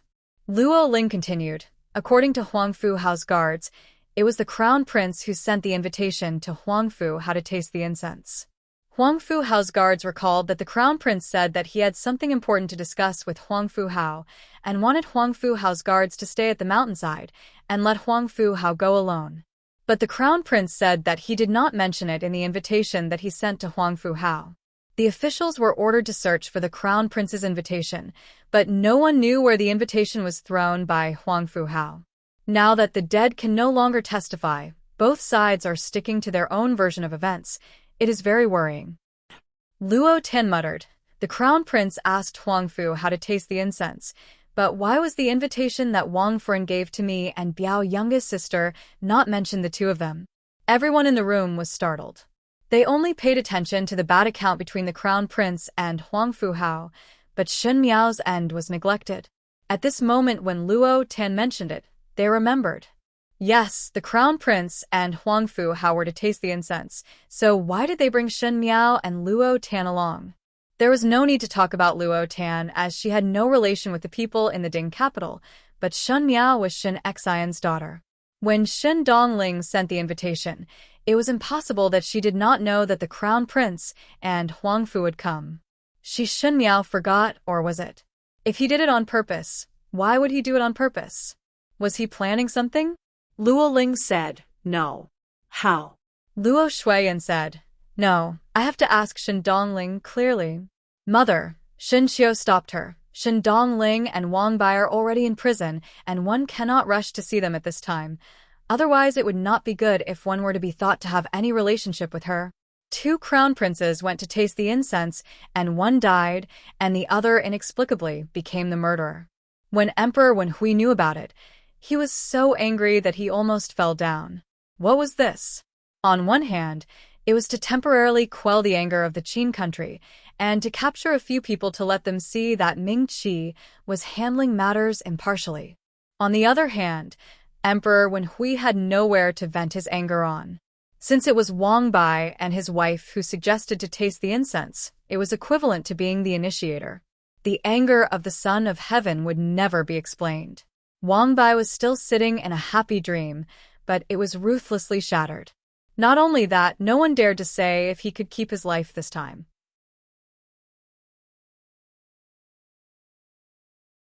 Everyone had different expressions, but only Xin Miao was as calm as usual. She listened to all these things as if it had nothing to do with her. Of course it was indeed not related. She said, "This has nothing to do with us. Just wait and see how the outside handles it."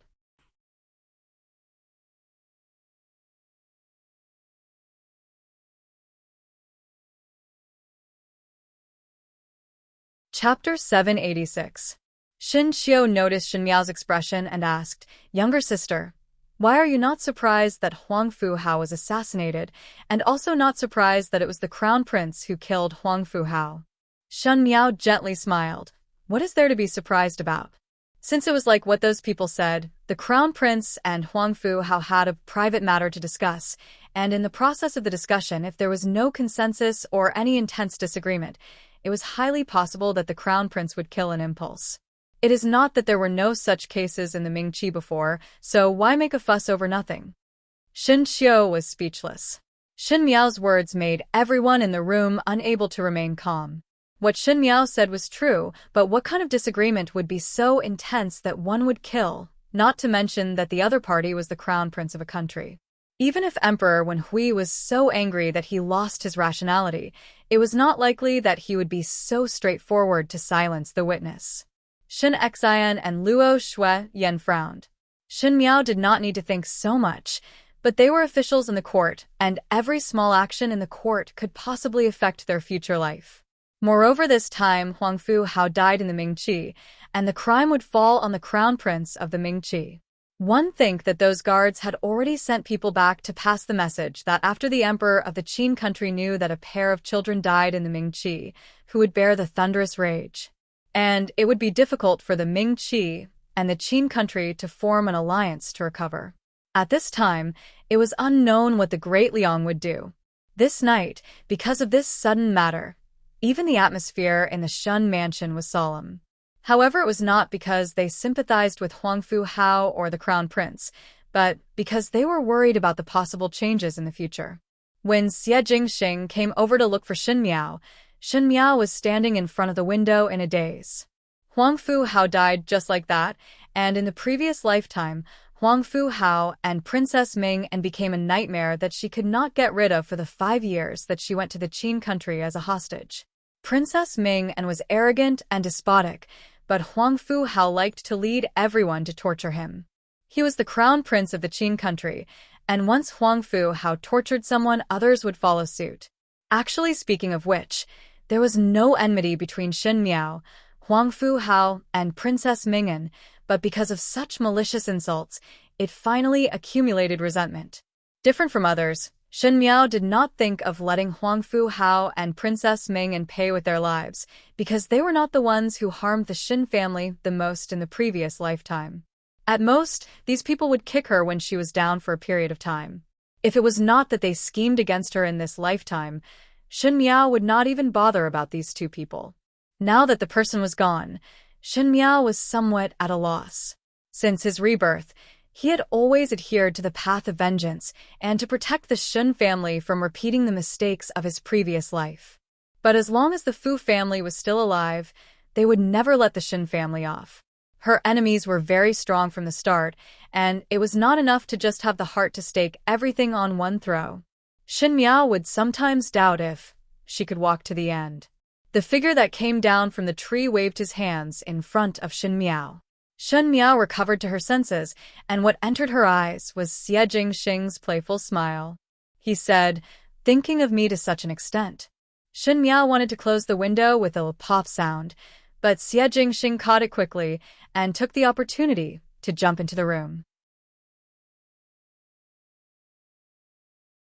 With one hand on Shen Miao's shoulder, he did not let her move, and the other hand closed the window.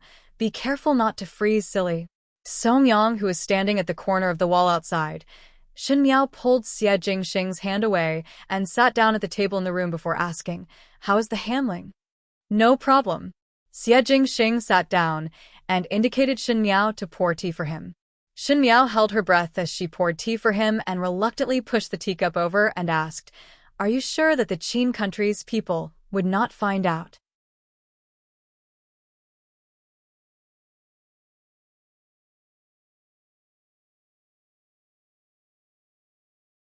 Chapter 787. I can't. Xie Jingxing smiled. "Not everyone is as smart as you and I." Shen Miao rolled her eyes when he praised others, but he did not forget to praise her as well. Looking at the purple-clothed young man who was leisurely drinking tea, his heart was slightly stirred. Today's matter was planned by her and Xie Jingxing. There were many talented people under Xie Jingxing. There were those who could disguise themselves well. There were also those who were outstanding in imitating other people's vocalizations, and there were even some who could write exactly the same words with just one look. Huangfu Hao and Fu Xiaoyan only changed the invitation to Huangfu Hao, and even the time was changed. Huangfu Hao and Fu Xiaoyan ascended the mountain one after the other. After ascending the mountain, Xie Jingxing's men would disguise themselves as the crown prince, and the bodyguards beside the crown prince would lower his head and speak with the crown prince's tone. Even though Huangfu Hao and the crown prince were familiar with each other, it wasn't to the point of being completely devoted to each other. They hadn't stuck together since they were young, so it was impossible for him to realize that the person opposite him had already substituted for the peach. What followed was a series of misunderstandings. From an outsider's point of view, the crown prince had killed Huangfu Hao. Regardless of the reason, regardless of the misunderstanding, this was an unchangeable fact. The Qin country would not take this lying down. Not to mention an alliance, one feared that they would become enemies with the Ming Qi. Not to mention that the alliance was broken. In order to appease the anger of the Qin emperor, Emperor Wenhui finally sacrificed others, and it was inevitable that the crown prince would be sacrificed. "Why are you so sure that the emperor will sacrifice the crown prince?" Xie Jingxing raised his eyebrows and asked. "That is his own son." Shen Miao gently smiled. "Do you remember my second shoe?" "I remember." Back then, Shen Yuan was also his biological son. When Shen Yuan got into trouble, he was busy trying to clear his name. The emperor was also an ordinary person, and the kinship of the royal family was even more faint. For the sake of the righteousness of the world, what did it matter to put righteousness before family? Even if one knew that the crown prince was wrongly accused, the emperor would only swallow this bitter fruit. Shen Miao said it with ridicule, but there was a faint killing intent in the corner of her eyes. Xie Jingxing stared at her thoughtfully. Shen Miao always had a deep-rooted hatred towards the Fu family. Even if she tried her best to hide it, there would always be a moment when she couldn't hide it. These moments were captured by Xie Jingxing. Although he was suspicious, he did not interrogate. He joked, "You seem to understand the royal family very well. You speak as if you have personally experienced it." Shen Miao's eyes drooped. Wasn't it because she had personally experienced it? After marrying to Fu Xiaoyi fought for the throne and many of his brothers died. Out of the 9 princes, some were dead, some were crippled, and some were missing. Those who barely managed to keep their lives were finally removed by some groundless charges after Fu Xiaoyi ascended to the throne. It was the nature of the Fu family to not leave any loose ends. Even between Fu Xiaoyi and Emperor Wenhui, was it not a fight and intrigue? Emperor Wenhui was wary of his son usurping the throne, and Fu Xiaoyi hoped for his father's early death. There was also consort Su Xian, consort Dongshu, the Empress. In the palace, whoever cared about family was a fool. It was a pity that she didn't understand in her previous life. She always thought that people would always have a heart. But he had forgotten that if Fu Xiaoyi could lay his hands on his own brother and father, then naturally he could lay his hands on his own son. When Shen Miao was in the palace, the love and hate that she had when she was a young girl, at the end, had almost disappeared. The remaining feelings towards Fu Xiaoyi were all built on the fact that he was Wan Yu and Fu Ming's father. Shen Miao thought that there was no father that would not love his own children. However, Fu Xiaoyi finally sent his own daughter to the Xiongnu for marriage and forced his own son to a dead end. This debt, she would definitely get it back personally. Seeing the changes in Shen Miao's eyes and the traces of pain, Xie Jingxing's brows wrinkled. He did not know where did he touch Shen Miao's sore spot. He hesitated for a moment and slowed down his voice. If you have any difficulties, you can tell me, and I will solve it for you.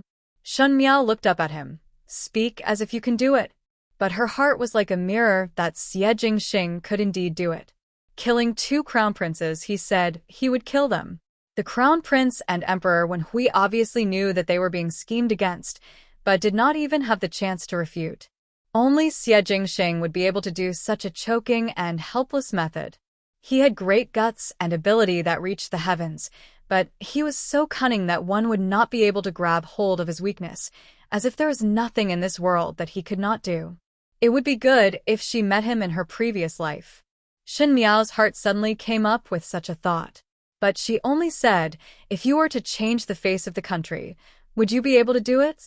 When the purple-clad youth who was holding the jade teacup heard it, he smiled.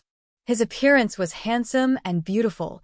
The crabapple branches were filled with the feeling of spring, and the nobility and elegance were revealed from his bones. Even though his gaze was as sharp as a knife, his tone was slightly teasing. It is only a toppling of the imperial power. If you want it, it is all yours.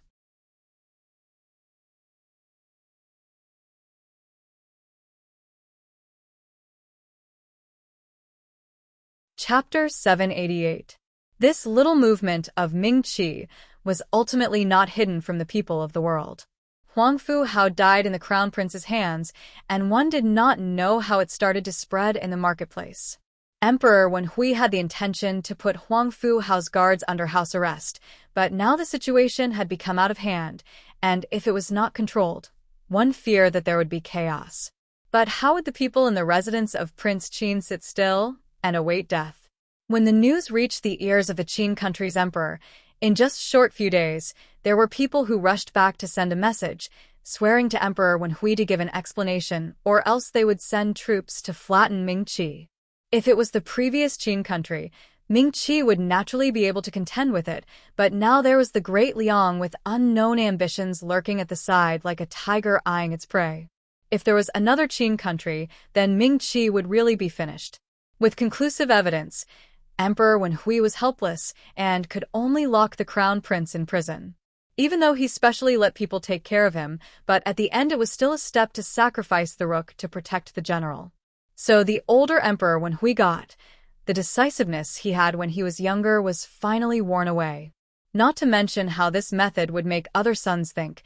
Even if the officials saw it, they would feel bitterly disappointed. In order to protect himself, even though he knew that the crown prince's assassination of Huang Fu Hao was fishy, he still locked the crown prince in prison. In fact, one could not blame Emperor Wen Hui. The reason why he locked the crown prince in prison, other than to show an attitude to the Qin country's emperor and to temporarily quell the emperor's anger, was for the sake of the crown prince's safety. Those Huang Fu Hao's guards were eyeing the crown prince like a tiger eyeing its prey and wholeheartedly wanted to take revenge for Huang Fu Hao. If the crown prince was not careful one day, it was not impossible that he would die in the hands of those guards. Now that the crown prince was a prisoner and there were so many people guarding the prison, there would not be any incidents.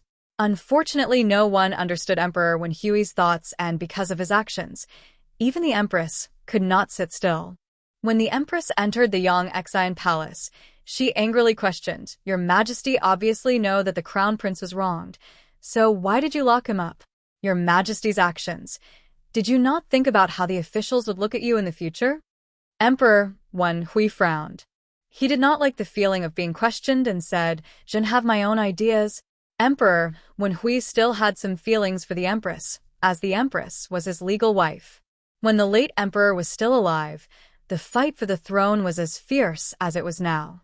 If it was not for the support of the Empress maiden family, Emperor Wen Hui would not have reached this step today. Now that the power of the Empress maiden family had been deliberately taken away by Emperor Wen Hui, it was not possible for the external relatives to monopolize power. Thus Emperor Wen Hui was willing to give some face to the Empress. Moreover, the Empress was the Crown Prince's birth mother. In private, the Empress was indeed a good Empress. She was not jealous and managed the inner palace well. "I beg your Majesty to retract your order," the Empress said. "The Crown Prince will have to face the court officials in the future. Your Majesty's actions will cause the people to misunderstand." If it was in the past, the Empress would never refute Emperor Wen Hui's decisions, but as a mother, she was always exceptionally sensitive towards her son's matters. The Empress would not allow the Crown Prince's future to have any mistakes. Not even a drop of dirty water could be stained. Moreover, this time it was not an ordinary mistake.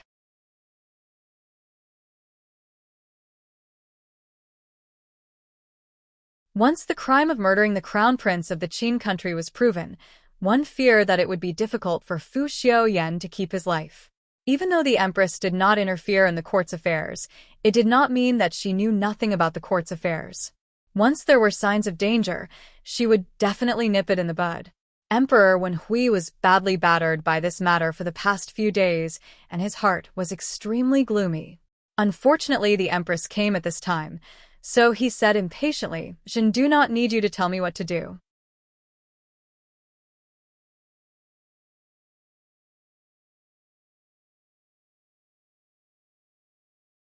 Chapter 789.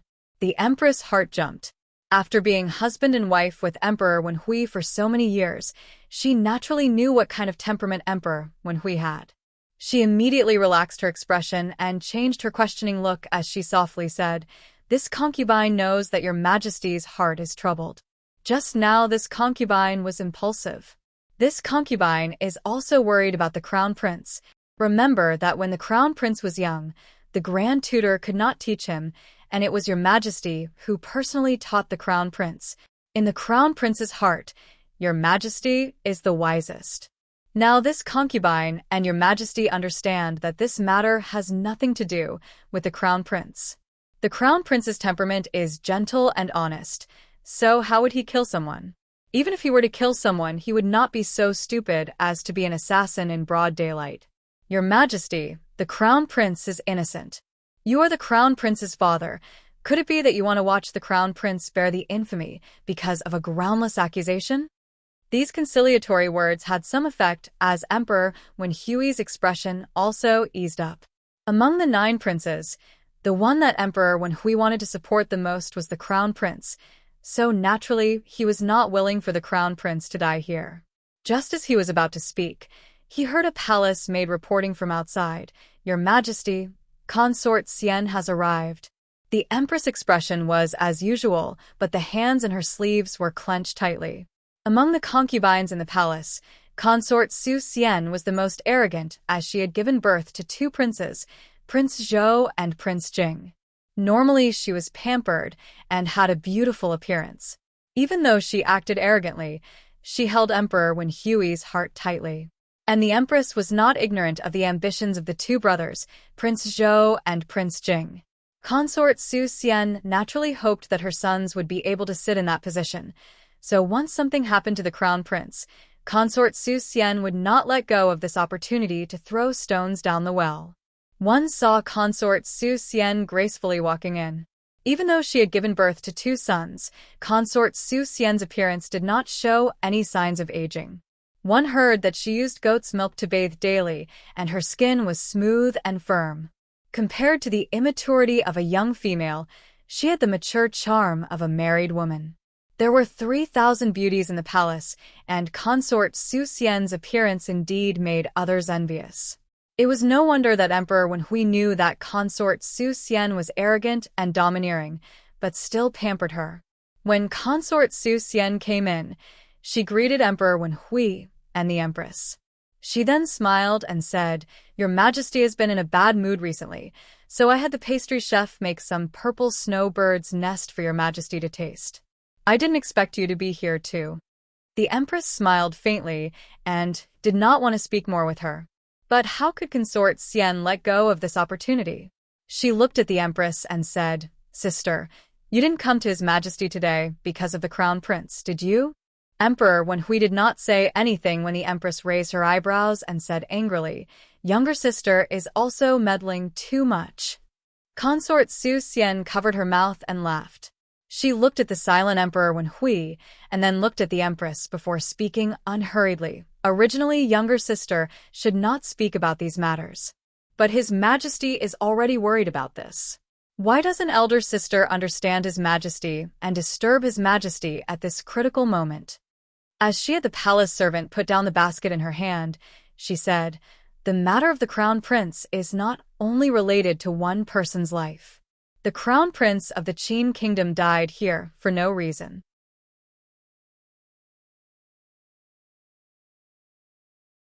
On that day, only the Crown Prince and the Crown Prince of the Qin Kingdom were present. Younger sister naturally believes that the Crown Prince would not do such a crazy thing. Can you show evidence? If we can't produce evidence, how can we convince the public? Moreover, the Qin country's people are watching so closely. If His Majesty heard older sister's words and released the Crown Prince, one do not know how big of a wave would be set off at the Qin country's end. Older sister cannot only think of herself and the Crown Prince, but also think of the common people." Consort Su Xian was considerate, but it made the Empress' face change. "Shut up," the Empress said angrily. Consort Su Xian pretended to be frightened and retreated a little before looking at Emperor Wen Hui with grievance. "Your Majesty, this consort has good intentions to persuade older sister, but older sister does not appreciate it. This consort is really wronged to death."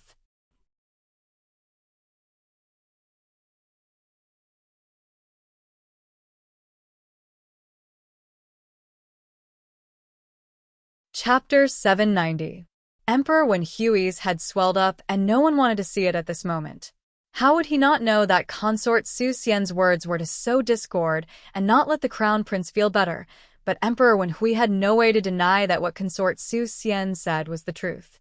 The matter of the Crown Prince is not only related to the Crown Prince, but also the attitude of the Qin Kingdom.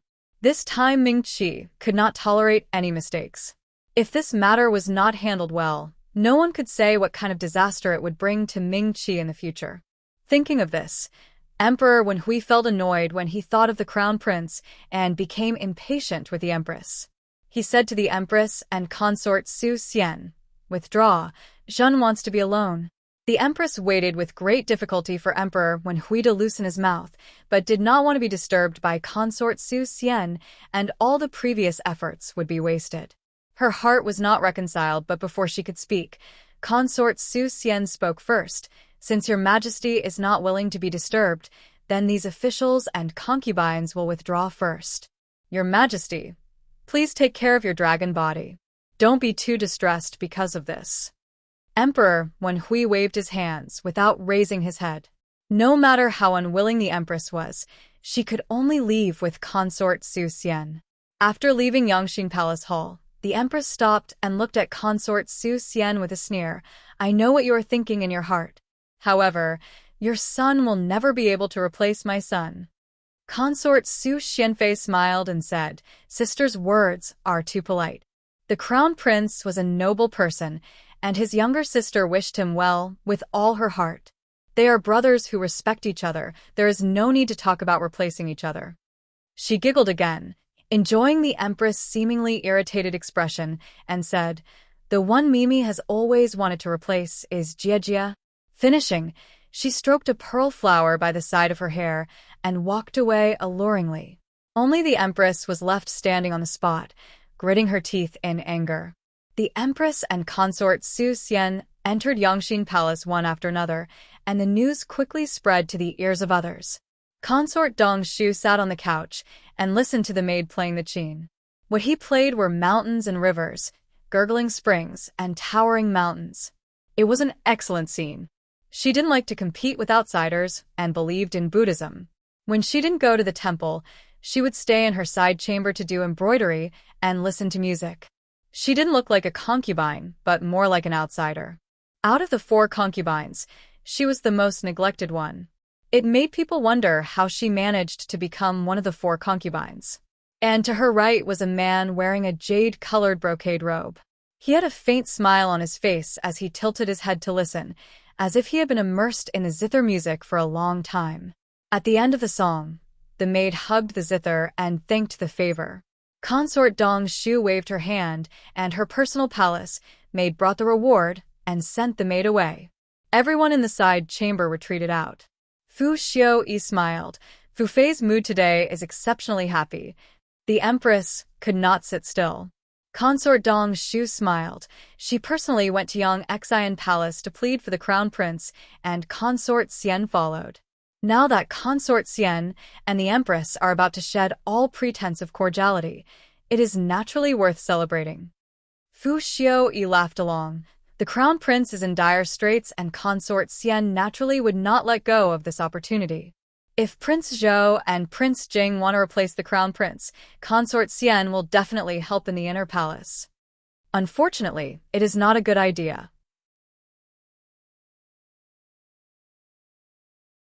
Consort Dong Shu picked up the tea and took a sip, but if the sandpiper and clam do not fight, how can the fisherman benefit? Both mother and son laughed at the same time. Fu Xiuyi's facial features were more similar to Consort Dong Shu's. Usually, he looked cold, but when he laughed, it was soft and gentle, making one unable to be wary at all. Consort Dong Shu said, "How have you been recently?" Fu Xiu smiled, discovered some interesting secrets, and is currently investigating. One think that there will be a result in a short while. Consort Dong Shu looked at him reproachfully. "You have always had your own ideas, so I will not worry about these matters. Speaking of which, it is time for you to get married. You are not young, and if you drag on, it would be inevitable that others would use you as a raft. Consort Xian and the rest can't wait for you to marry a powerless female as a Wang Fei." As Consort Dong Shu spoke, she sighed and said, "Originally that Xin Miao was in love with you, and one thought that if she continued to be in love with you, and finally let her enter the door, you would have the help of the Xin family. One did not think that the affairs of the world are fickle. Not to mention that she changed her temperament. Even now, you would not be able to accept the marriage of the Xin family."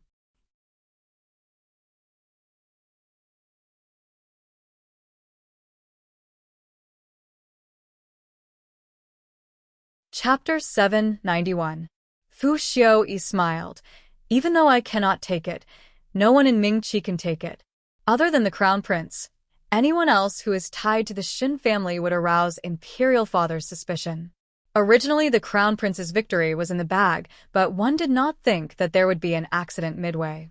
Most likely the heavens are on our side." He did not have the slightest regret and said, "Those powerful officials in Mingqi would not marry into the Xin family. Even though the Xin family has a big business, Xin Miao may not be able to marry well." Consort Dong Shu sighed. "Correct?" Finishing, she thought of something, but this time the crown prince stumbled miserably. "Huang Fuhao's matter would definitely not be easy.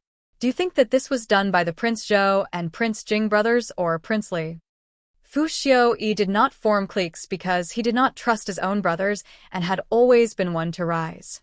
Originally, Prince Zhou's faction and Prince Li's faction fought fiercely, and now Emperor Wen Hui had the intention to support the crown prince and even had the intention to let the crown prince marry into the Xin family.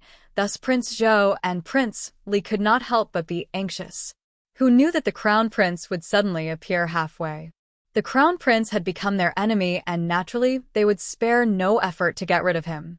This time the crown prince killing Huang Fuhao, anyone with discerning eyes could see that there was something fishy about it. There was an 8 or 9 out of 10 chance that the crown prince was schemed by others. Thinking about it, it was Prince Zhou and Prince Li who had the highest possibility. However, this kind of brazen scheming didn't seem to be the style of these two people. Fu Xiaoyi shook his head. It might not be done by the both of them. When Consort Dongshu heard it, she was surprised and asked, if it is not them, then could it be other people's? Fu Xiaoyi's and Shen Miao's faces appeared in his mind. There must be some unspeakable relationship between Prince Rui and Shen Miao. Even though it was not clear what was the reason for maintaining this relationship, but as long as it was related to Shen Miao, there would be an expert giving pointers behind the scenes. All sorts of signs indicated that that person was, without a doubt, Prince Rui. Previously Emperor, when Hui let the Empress sound out the Shen family and spread rumors that Shen Miao was going to marry into the residence of the Crown Prince. Not long after Prince Rui said those specious words to Emperor When Hui dispelled the idea of Shen Miao immediately marrying. It was obvious that this incense party was set up to target Shen Miao. Until now, Huang Fu Hao and the Crown Prince were both injured, but Shen Miao was safe and sound. It was said that Shen Miao was also going to Yifeng Pavilion that day, but on the way there, she bumped into an old woman and was delayed. How could it be so coincidental? Could it be that this time it was also Prince Rui who was manipulating everything from behind? If it was done by Prince Rui, he was obviously in Mingqi, but dared to act so brazenly and even schemed against the crown princes of two countries. This Prince Rui really made one feel somewhat terrified. Seeing Fu Xiaoyi lost in thought, Consort Dongshu asked him, "What is it?" Fu Xiaoyi recovered his senses and said, "Nothing." Suddenly he stood up and looked at Consort Dongshu. This son suddenly remembered that there are still some matters and will not chat with Consort Mother. Business is more important. Consort Dongshu said, "You go first." At the other end, thank the heavens and earth, Ji Yushu and Gao Yang were finally released from the tower prison. These days, both of them had been watching over the prisoners in the tower prison and had seen all kinds of methods. Gao Yang was still alright, but Ji Yushu was a delicate person and had lost a lot of weight.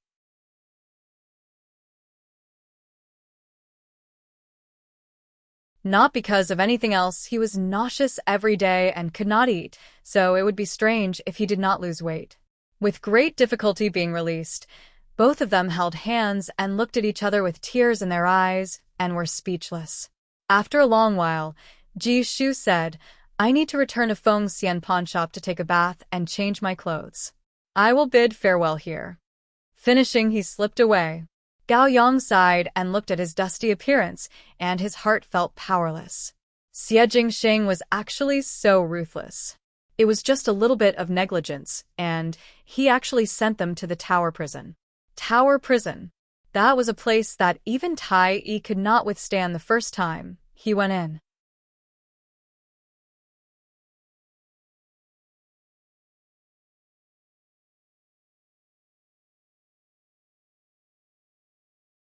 Chapter 792. Not to mention that he and Ji Yushu were pampered people. Ji Yushu returned to the Feng Xian pawn shop and first let Hong Wan prepare the bath water for him. After taking a beautiful bath and eating some snacks, he then returned to the study. Upon entering, he was almost suffocated by the dust inside. Ji Yushu's study did not allow servants to enter as there were many secrets. Thus these days no one came in to clean. Ji Yushu originally wanted to let Hong Wan tidy up for him, but after thinking about it, he gave up. He appointed himself to pick up the broom and started sweeping.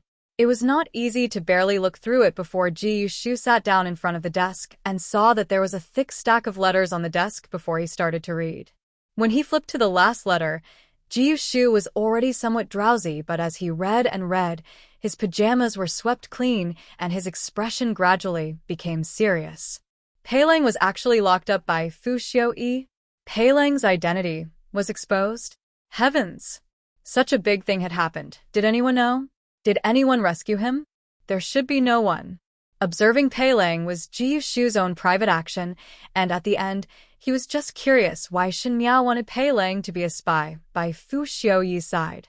Even if Pei Lang had some talent, but the matter of being a spy required great loyalty.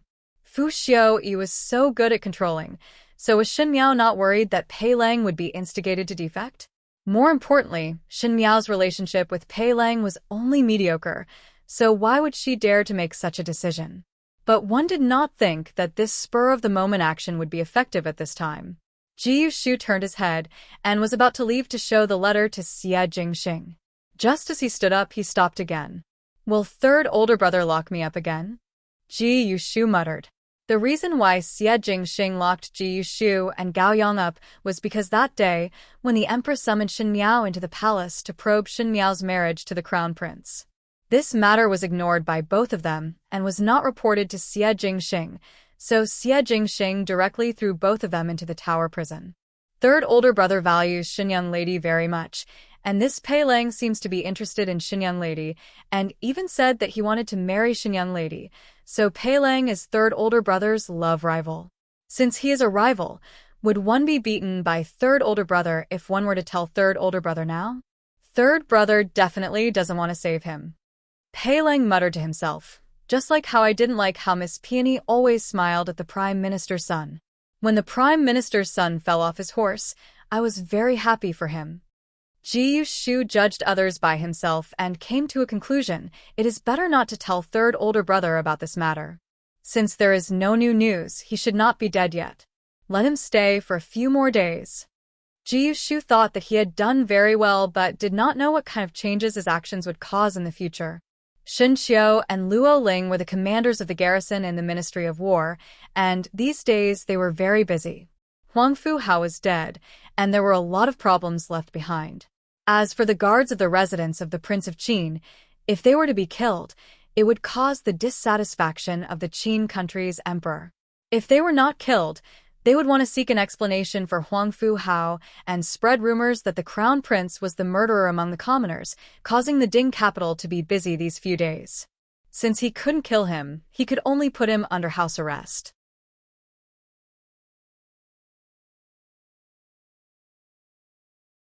But the crown prince's guards were personally selected by the Qin country's emperor to protect Huang Fu Hao, so how would their abilities be ordinary? Today they would guard the residence of the Prince of Qin, and tomorrow he would think of a way to escape.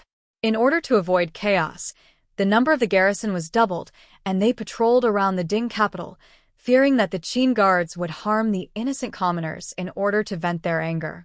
As a matter of fact, when today's matters were completed, it was already close to evening. Shen Qiu and Luo Ling walked side by side on the streets. Originally, it was nearing the end of the year, and the streets of the Ding capital were the most lively, but because of Huang Fu Hao's matter, the commoners were instructed by the garrison to close their doors early and return home. But before night fell, there were already very few people on the streets.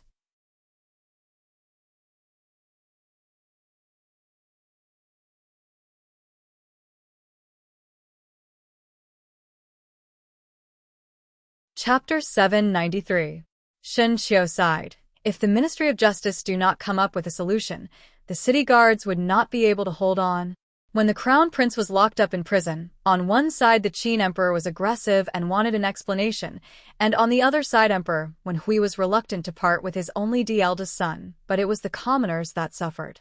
This year is not peaceful. Luo Ling shook his head. No matter what the result is, one fear that there will be chaos in the Ding capital. Both of them looked at each other and saw the worry in each other's eyes. Shen Qiu said, "Do not mention about this. Yesterday I heard from Mother that younger sister's marriage needs to be reconsidered. Even though there is no need to worry about the crown prince's side for the time being, but the more chaotic the situation is, the more people would want to use the Shin family as a raft. Younger sister's identity is special and would inevitably attract covetous eyes. If one does not settle the marriage early, it would not be good in the future." When Luo Ling heard it, he was surprised for a moment. Before he could speak, he heard Shen Qiu saying, "Younger Biao brother, what do you think?" Me? Luo Ling's face turned slightly red. Does not older Biao brother already know of my thoughts? Shen Qiu made a high sound and put one hand on Luo Ling's shoulder. You are at least a martial artist and grew up with Jiu in the army. How can one speak of such things like those pedantic literati? He said, I see that you are good at everything except that your face is thin. You do not go and tell younger sister about this kind of matter. Could it be that you want younger sister to take the initiative to look for you? Luo Ling smiled somewhat awkwardly. Shun Xiu patiently enticed. My younger sister's temperament looks gentle and gentle on the surface, but in her bones, she is the most arrogant and stubborn. If you are thinking that younger sister will take the initiative to look for you, one fear that there is no need to think about it. As a man, if one likes, then one likes, and directly go. Even though you cannot beat me. Shin Xiu looked at Luo Ling with some pickiness, but the current situation is different, and you are barely qualified. If you are to be my brother-in-law, I will also accept it. Shin Xiu said it heroically, but Luo Ling was even more embarrassed. He said, this also requires younger Biao sister's agreement.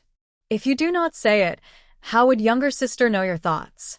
Shin Xiu glared at him. Let's not talk about anything else. First of all, you have to find an opportunity to explain to your younger sister what you think. Biao, younger brother, I will tell you the truth. Su Mingfeng was sick in the past, and I do not like him. Feng Zixian, TSK. Last time their Feng family almost caused younger sister to lose her life. At the end of the day, you're not bad. Many thanks to Biao, older brother. Luo Ling smiled. If there is a chance, I will definitely. Shun Xiu still wanted to say something but saw a horse suddenly galloping over from the other end of the street. That horse's fur was smooth, and even in the dusky evening, it was still eye-catching. It had always been heroes who loved good horses, so Shin Xiu and Luo Ling could not help but be attracted by that horse.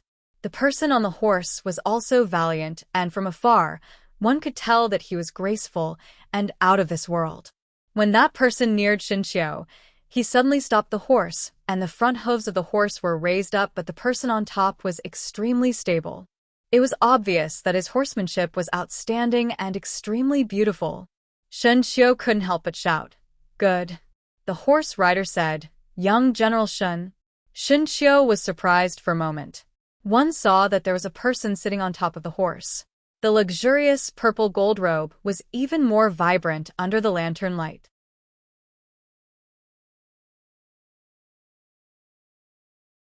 His figure was tall and straight, and there was a silver mask on his face that revealed a good contour. His chin was smooth, and his thin lips were slightly raised. A pair of eyes that looked down from top to bottom was somewhat amorous. "Your Highness Prince Rue." Shin Xiu and Luo Ling quickly bowed to this person. They had seen Prince Rue in the tributes of the court and knew that this was Prince Rue without a doubt. Moreover, this kind of lazy and unrestrained temperament, only Prince Rue was unique. Prince Rue said, "No need to be polite. Just thought that this prince had seen wrongly and did not think that it was really young General Shin, so stopped to greet." He only spoke to Shin Xiu and did not look at Luo Ling. Shin Xiu was somewhat overwhelmed with favor.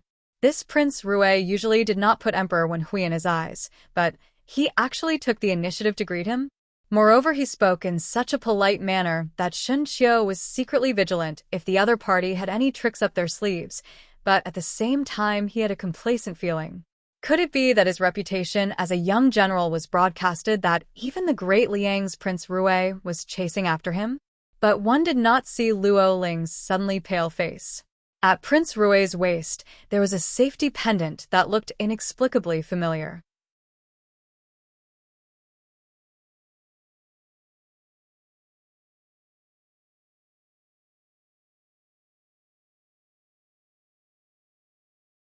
Chapter 794.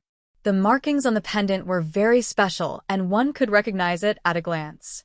Luo Ling's expression was very ugly as he asked, "Dare to ask your highness, Prince Rue, where did the pendant on your waist come from?" Shin Xiu looked at Luo Ling with some surprise. Luo Ling was a person who had a sense of propriety and was usually very calm outside, but to ask Prince Rue so rashly, it was somewhat abrupt. For Prince Rue to greet you, it meant that Prince Rue was in a good mood, and it was your honor. If you take the initiative to greet Prince Rue, it would depend on whether the other party was willing to pay attention to you or not. One did not think that Prince Rue would give face today. He removed the safety pendant from his waist and played with it before smiling lazily. "This? A girl gave it to me." Shin Xiu. Prince Rue had spoken too much today. Why did these romantic affairs have to be brought up in front of two people they had never met before? Shin Xiu was very embarrassed. There were some things that the more one knew, the earlier one would die. He did not have any interest in Prince Rui's private matters, so why did Luo Ling ask about such trivial matters? Luo Ling's face became paler and paler as he stared uncontrollably at the pendant of fortune in Prince Rui's hands. But Prince Rui only glanced at him and casually hung the safety pendant on his waist. He said to Xin Xiu, "This prince still of matters and will not speak much with General Shen. If General Shen is free in the future, one can come over to Prince Rui's residence for a visit." He said with a smile that was not a smile. This prince would like to exchange pointers with General Shen. Finished speaking, he pulled on the reins and the horse galloped away, leaving Xin Xiu and his companions standing dumbfounded on the spot. Xin Xiu muttered, "Could it be that this Prince Rui wants to rope me in?" Everything was fine, so why would Prince Rui let him go to the residence of Prince Rui? Xin Xiu dared to say that Prince Rui did not say this to the princes of Mingqi. Even though his martial arts was indeed outstanding, and Prince Rui might have taken a liking to his martial arts at first glance. Xin Xiu was feeling pleased with himself when he suddenly saw Luo Ling's abnormal expression. Finding it a little weird, he asked, "Cousin, what's wrong? Not feeling well? Why do you look so pale?" Luo Ling recovered to his senses and forced a smile. "Nothing much. Let's go back." "All right." Xin Xiu looked again at the end of the street where Prince Rui disappeared and said, "It seems that Prince Rui is quite fond of that young lady, to actually hang the love token on his waist. One do not know which young lady had such an honor. One fear that she would laugh even in her dreams." Xin Xiu's heart was carefree, but he did not discover that on the way back, Luo Ling's steps were staggering. It was as if he had suffered a heavy blow. Sure enough, as everyone expected, Huang Fuhao's assassination in Mingqi had implicated many troubles. Although the people on the Crown Prince's side had been seeking justice for the Crown Prince, the Ministry of Justice had not taken any action. It was as if they wanted to lock the Crown Prince up forever. Emperor Wen Hui's action also made the courtiers to have a new look at him. Once the Crown Prince was imprisoned, some people saw that the situation was not right and turned around to join other princes. The structure of the imperial court changed once again. This is a story for another time, so let's not talk about it. The wind was cold at night, so Luo Tan and Luo Shuiyan went out to buy clothes for the new year. Luo Shuiyan said that both of them were big young ladies and a few more sets of clothes had to be made, so they almost shopped all over the Ding capital. When they returned to the residence, even though Shen Miao was tired from carrying it, she also felt a little tired.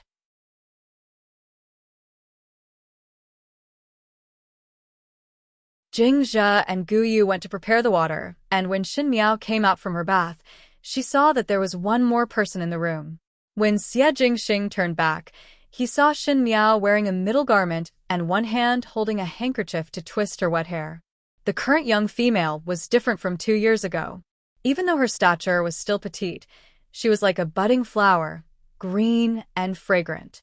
The middle garment was slightly wet, and it seemed that one could see the slim figure through the outside. Under the flickering light, her red lips and white teeth could be seen, and her eyes seemed to be covered with a layer of mist. Her hair was black and wet and stuck to her cheeks. The lower it was, the more one could see the faintly discernible whiteness. You're tuning in to the Blissful Bookshelf YouTube channel. We're so grateful for your support, and don't forget to subscribe to join us on this incredible journey through captivating stories. Your generosity through donations truly makes a world of difference, as it's the primary source of revenue that allows me to expand and enhance this channel for you. Thank you from the bottom of my heart for being a part of this adventure.